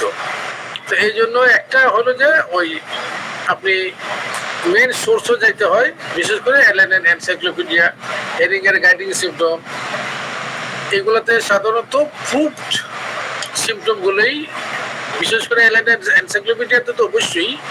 এখানে যদি না পান তাহলে আপনি বুঝবেন হয়তো এটা ক্লিনিক্যাল, বা হয়তো এলএন এর পরে এলএন এনসাইক্লোপিডিয়া তো মনে করেন 1914 পরে হয় নাই, কাজে 14 পরে যেগুলো যোগ হয়েছে এলএনএন এনসাইক্লোপিডিয়া আপনি পাবেন না। এই জন্য সবগুলো লক্ষণ কোনটা ক্লিনিক্যাল কোনটা অরিজিনাল প্রুভিং সবটা আপনি বুঝতে পারবেন না। শুধু এলএনএন এনসাইক্লোপিডিয়া দেখেন যেখানে আছে বুঝবেন যে এটা হলো প্রুভিং, আর নতুবা হয় প্রুভিং নতুবা ক্লিনিক্যাল প্রুভিং। ধন্যবাদ। ঠিক আছে, ধন্যবাদ। এরপরে প্রশ্ন করবেন গোলাম রব্বানী। মাইকটা আনমিউট করে প্রশ্নটি করবেন।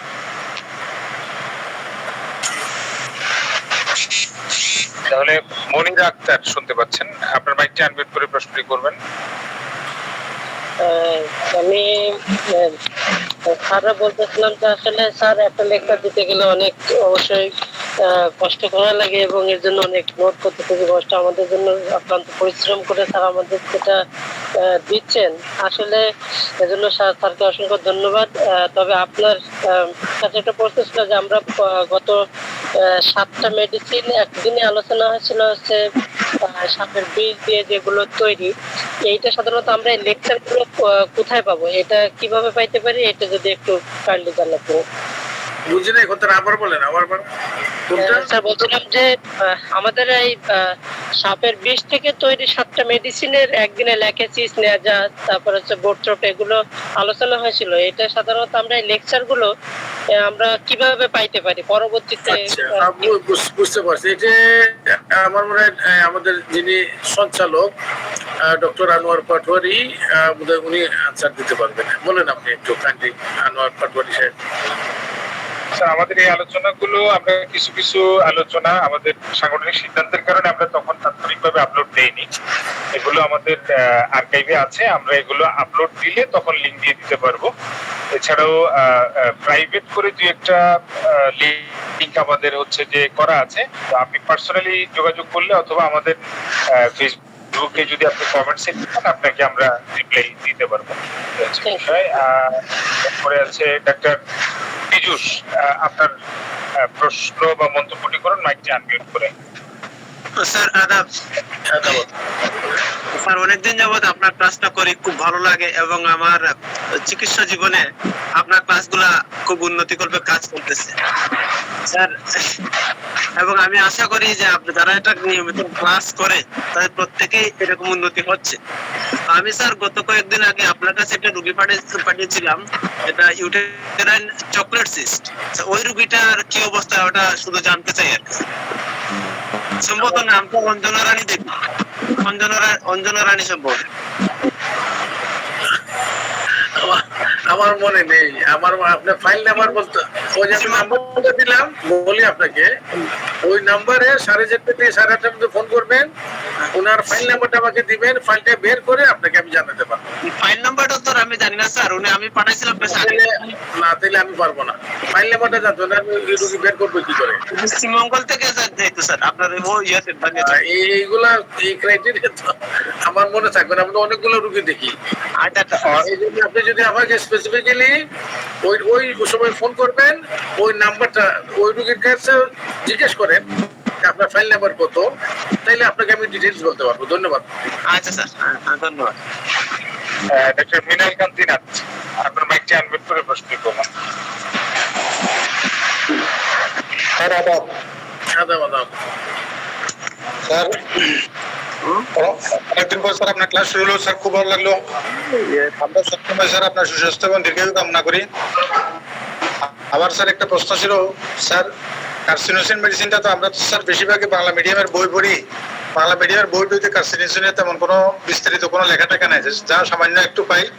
আর ইন্টারনেট ইউটিউব ওখান থেকে আমরা একটুখানি ঘুরি। তো একটা কেস টেকিং এ দেখলাম স্যার, তার বংশগত ইতিহাসে মায়ের দিক বাপের দিক দুই দিকেই কিন্তু ক্যান্সার হিস্ট্রি পাওয়া গেছে। এই ধরনের ক্ষেত্রে ইন্টারমিডিয়েট মেডিসিন হিসেবে আমরা কার্সিনোজেনটাকে ব্যবহার করতে পারি কিনা, যদিও একেবারে ক্যান্সারের এমন কোনো লক্ষণ দেখা যায় নাই, তারপরে ভবিষ্যতে যাতে না হয়, যেহেতু এটা হিস্ট্রির উপর নির্ভর করে, মায়ের দিকে বাপের দিকে উভয় দিকে যদি ক্যান্সারের ইতিহাস থাকে তাহলে ওদের সম্ভাবনা একটু বেশি। সেই দিক থেকে ইন্টারমিডিয়েট মেডিসিন হিসেবে কার্সিনোজেনটা আমরা ব্যবহার করতে পারি কিনা। আচ্ছা, এই মেডিসিনটার আমি একটা লেকচার দিয়েছি এই ক্লাসেই। আপনি আমার মনে হয় এই যে আমাদের সঞ্চালক ডক্টর আনোয়ার পাটিলের কাছ থেকে আপনি লেকচারটা সংগ্রহ করলে আপনি এই সবগুলার আনসার এখানে পেয়ে যাবেন। যেমন একটা বলি আপনাকে, আপনি যেমন বলছেন যে ক্যান্সারের ইতিহাস থাকলেই দেওয়া যাবে, এটা না, কেন দেবেন আপনি? কার্সিনোজেনের নিজস্ব তার একদম চুম্বক লক্ষণ আছে, তার ইন্ডিকেটিভ লক্ষণ আছে। এই জন্য মিনিমাম এই কিছু লক্ষণ সাথে যদি তার পারিবারিক ইতিহাস থাকে, সেক্ষেত্রে একটা ইন্ডিকেশন আছে। কিন্তু শুধুমাত্র ক্যান্সার কার্সিনোজেন দেওয়া ঠিক হবে না। এই জন্য এর আরো কতগুলো লক্ষণ আছে কার্সিনোজেনের, 3-4টা ওই যে বললাম চুম্বক লক্ষণ। এটা খুশ করতে হবে যে এই লক্ষণগুলো আছে কিনা তার মধ্যে, তাইলে আপনি দিতে পারবেন। আপনি আমার লেকচারটা যদি ওনার কাছে পান, এটা ডিটেলস আমি আলোচনা করেছি। ধন্যবাদ।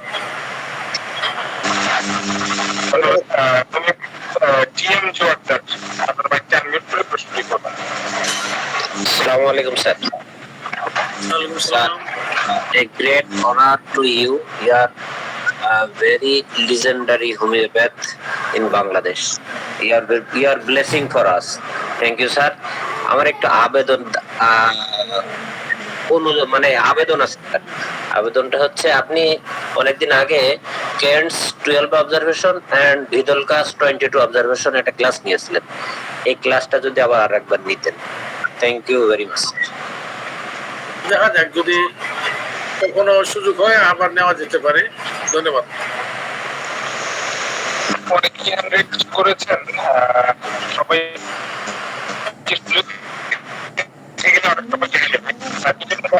করবো।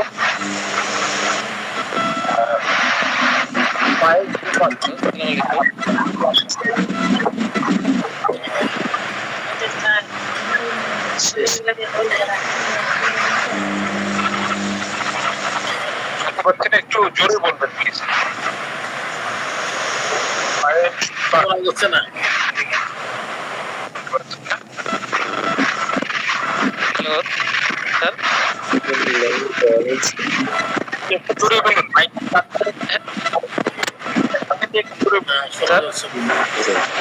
শোনা যাচ্ছে না তো।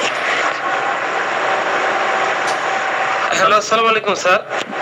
ওয়ালাইকুম আসসালাম। স্যার, আমি আপনার লেকচারের জন্য ধন্যবাদ জানাচ্ছি স্যার অন্তর থেকে। স্যার, আমার একটা কোশ্চেন ছিল 50,000তম ওষুধের প্রয়োগ সম্পর্কে। যদি কোনো রোগীকে মনে করেন সাপোজ লাইকোপোডিয়ামের রোগী হয়, তাকে আমি 2, 3, 4 এভাবে দিচ্ছি, তার উন্নতি হচ্ছে, তো কখন বুঝবো যে ওষুধটা তার দরকার নেই, প্রয়োজন নেই, সেই রোগীটা এখন সম্পূর্ণভাবে সুস্থ হতে পারে? একটা হলো যে কোনো ওষুধ আপনি যখন উন্নতি হচ্ছে, যে ওষুধটা বন্ধ করার কোনো কারণ নেই। উন্নতি হচ্ছে মানে তার লক্ষণ দূরীভূত হচ্ছে, লক্ষণ কমে যাচ্ছে। এখন যদি একটা সময় দেখেন যে তার লক্ষণটা আর যাচ্ছে না, বেশ আরাম হচ্ছিল কিন্তু এখন আর হচ্ছে না, তখন আমরা ফার্স্ট খুঁজি তার কোনো কমপ্লিমেন্টারি সিক করে কিনা। লাইকোপোডিয়ামের পরে কোন মেডিসিনটা বেশি আছে? লাইকোপোডিয়ামের পরে আমরা জানি সালফার বেশি আছে, তাহলে কি এখানে সালফারের কোনো দেওয়ার ইন্ডিকেশন আছে কিনা? অথবা তার পিকচারটা কি এমনই চেঞ্জ হয়ে গেল যে লাইকোপোডিয়াম যখন হতো অন্য একটা মেডিসিনের চিত্র চলে আসলো, ওই পয়েন্ট থেকে আপনি পুশ করতে হবে। কিন্তু যতক্ষণ আপনার কাজ হচ্ছে, বরং যখন কাজ হচ্ছে ওষুধটাকে আপনি পাতলা করে দিবেন, প্রথমে হয়তো লাইক ওইটা ওকে আপনি M2 তে শুরু করলেন, M3 পর্যন্ত দিলেন, হ্যাঁ বেশ বললো যে ফর এক্সাম্পল তার হয়তো ক্রনিক পেটের ফিরেই আছে, তার হয়তো ক্রনিক গ্যাস্ট্রিক পেপটিক আলসার আছে, পেপটিক আলসারের রোগী, শেষে বললো যে আমার এটা খাওয়ার পরে গ্যাস শেষ অনেক কম ভালো, তখন বেটার হলো এটা টেকনিকটা হলো তখন আপনি ওষুধ কমাই দেন, একদিন পরে পরে দিবেন। ওষুধের যেই কাজ করে তখন কিন্তু ওষুধের মাত্রা আমরা কমাই দিই। তো এইভাবে আপনি দিয়ে যাবেন। অনেক সময় যারা মেলা 50 ml ব্যবহার করেন, এমনকি আমাদের অনেক রতি মহারতি আছে, আমাকে একজন মহারথী, উনি প্রয়াত হয়ে গেছেন এখন, খুব ভালো হোমিওপ্যাথ উনি, আমি যুদ্ধজন খুব ভালো হোমিওপ্যাথ এবং আমাদের পরিষদের একজন বড় নেতৃস্থানীয় ব্যক্তি ছিলেন। আমাকে বলছেন একটা রোগীকে লেকেসিস 60 পর্যন্ত দিচ্ছেন, আমি ঘাবড়াই গেছি। আমি বললাম 60 পর্যন্ত লেকেসিসও চললো, এর মধ্যে আর কোনো মেডিসিনের পিকচার আসলো না। তো এইগুলা দেখেন, এইগুলা ভালো কথা না। আপনি রোগীর নেচার চেঞ্জ হয়ে যায়, রোগীর এমনকি মায়া যাবেন নেচার চেঞ্জ হয়ে যায়। আপনি হয়তো একটা রোগীকে অ্যান্টিসাইকোটিক ওষুধ দিয়ে শুরু করলেন, তার মধ্যে সাইকোসিসের প্রাধান্য ছিল, একটা সময় দেখা যাবে তার সাইকোসিসের লক্ষণ চলে গেছে, এখন তার সোরার লক্ষণ আসতেছে। এই জন্য সময় বিশেষ কিন্তু একটা ওষুধ আপনি 60 পর্যন্ত চালিয়ে যাওয়া আমার কাছে আনথিঙ্কেবল। এই জন্য আপনি ততক্ষণই চালাবেন যতক্ষণ কাজ পাচ্ছেন, আর যখন কাজ পাবেন তখন কিন্তু এটাকে আরো, ওই যে বললাম ডেলি দিচ্ছিলেন, হয় একদিন পরে পরে দেন, 2 দিন পরে পরে দেন, এভাবে দিবেন আপনি। আর যখন দেখবেন যে তার কাজ হচ্ছে না, লক্ষণ চেঞ্জ হয়ে গেছে, then you change it to another more suitable medicine. ধন্যবাদ।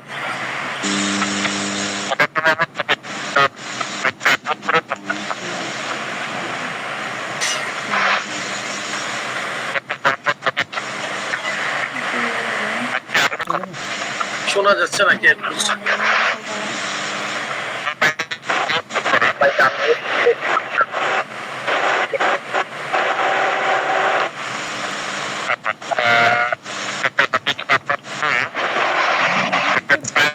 শোনা যাচ্ছে না? আচ্ছা, আজকে 2জন ডাক্তার এখানে থাকার কথা, একজন অস্ট্রেলিয়া থেকে, একজন কানাডা থেকে। আপনি একটু ঘোষণা দেন তো। অস্ট্রেলিয়া থেকে ডক্টর সালমা, উনি আমাদের সরকারি হোমিওপ্যাথিক কলেজ থেকে বিএ হিসেবে করা বেশ আগে, উনি সালমা থাকেন, তাহলে আপনি আমার মনে হয় আপনার আনমিউট করে আপনি কথা বলতে পারেন, আর উনি অস্ট্রেলিয়া থাকেন, হোমিওপ্যাথি করেন, এবং আমরা ওখানকার অনেক হয়তো ওনার কাছ থেকে ইনফরমেশন পাবো। সালমা দিদি থাকেন, আর একজন আছেন কানাডা থেকে ডক্টর শাহনাজ থাকলেও কথা বলতে পারেন।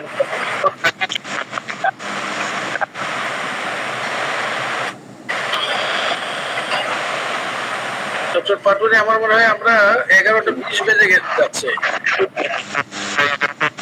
আমরা শেষের দিকে শেষ করতে পারি। আসসালামু আলাইকুম স্যার। ওয়ালাইকুম সালাম। স্যার আপনার ক্লাসটা স্যার খুব অসাধারণ লাগে স্যার, আর আরো বেশি ভালো লাগে স্যার প্র্যাকটিস অফ মেডিসিন। তো আমরা খুব আশা করেছিলাম আপনার কাছে একটা প্র্যাকটিস অফ মেডিসিন উপহার স্বরূপ পাবো। তো বইটা স্যার কত না কবে নাগাদ আমরা পেতে পারি স্যার? বইটা লেখা হচ্ছে, তবে আমি নানা কাছে এখন ব্যস্ত হয়ে গেছি, তো একটু গতিটা স্লো, কিন্তু আল্লাহ যদি আমাকে বাঁচিয়ে রাখেন, ভালো প্র্যাকটিস অফ মেডিসিন বই, আমার 1000 পৃষ্ঠার বই কথা যে আমরা লিখছি, আমি এটা বলে আমি মনে করি। তো আপনার চেষ্টা শেষ করে আপনাদের ধন্যবাদ।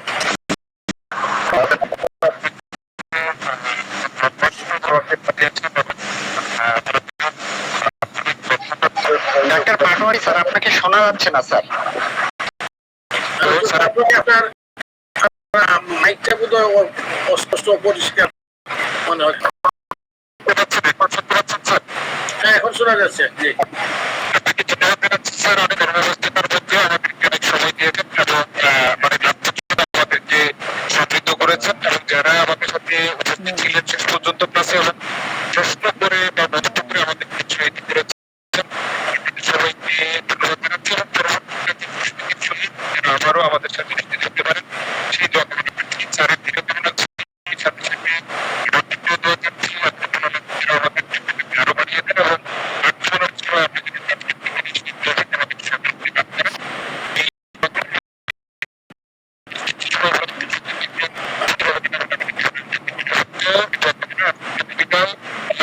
আসসালামু আলাইকুম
ওয়া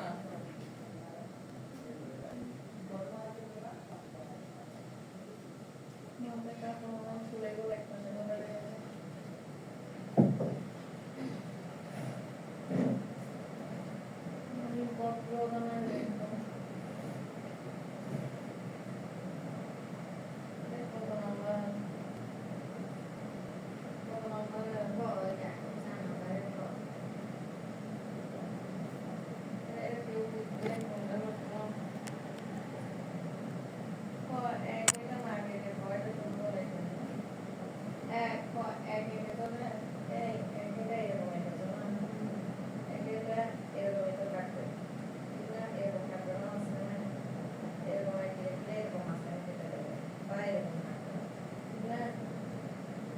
তুমি এখানে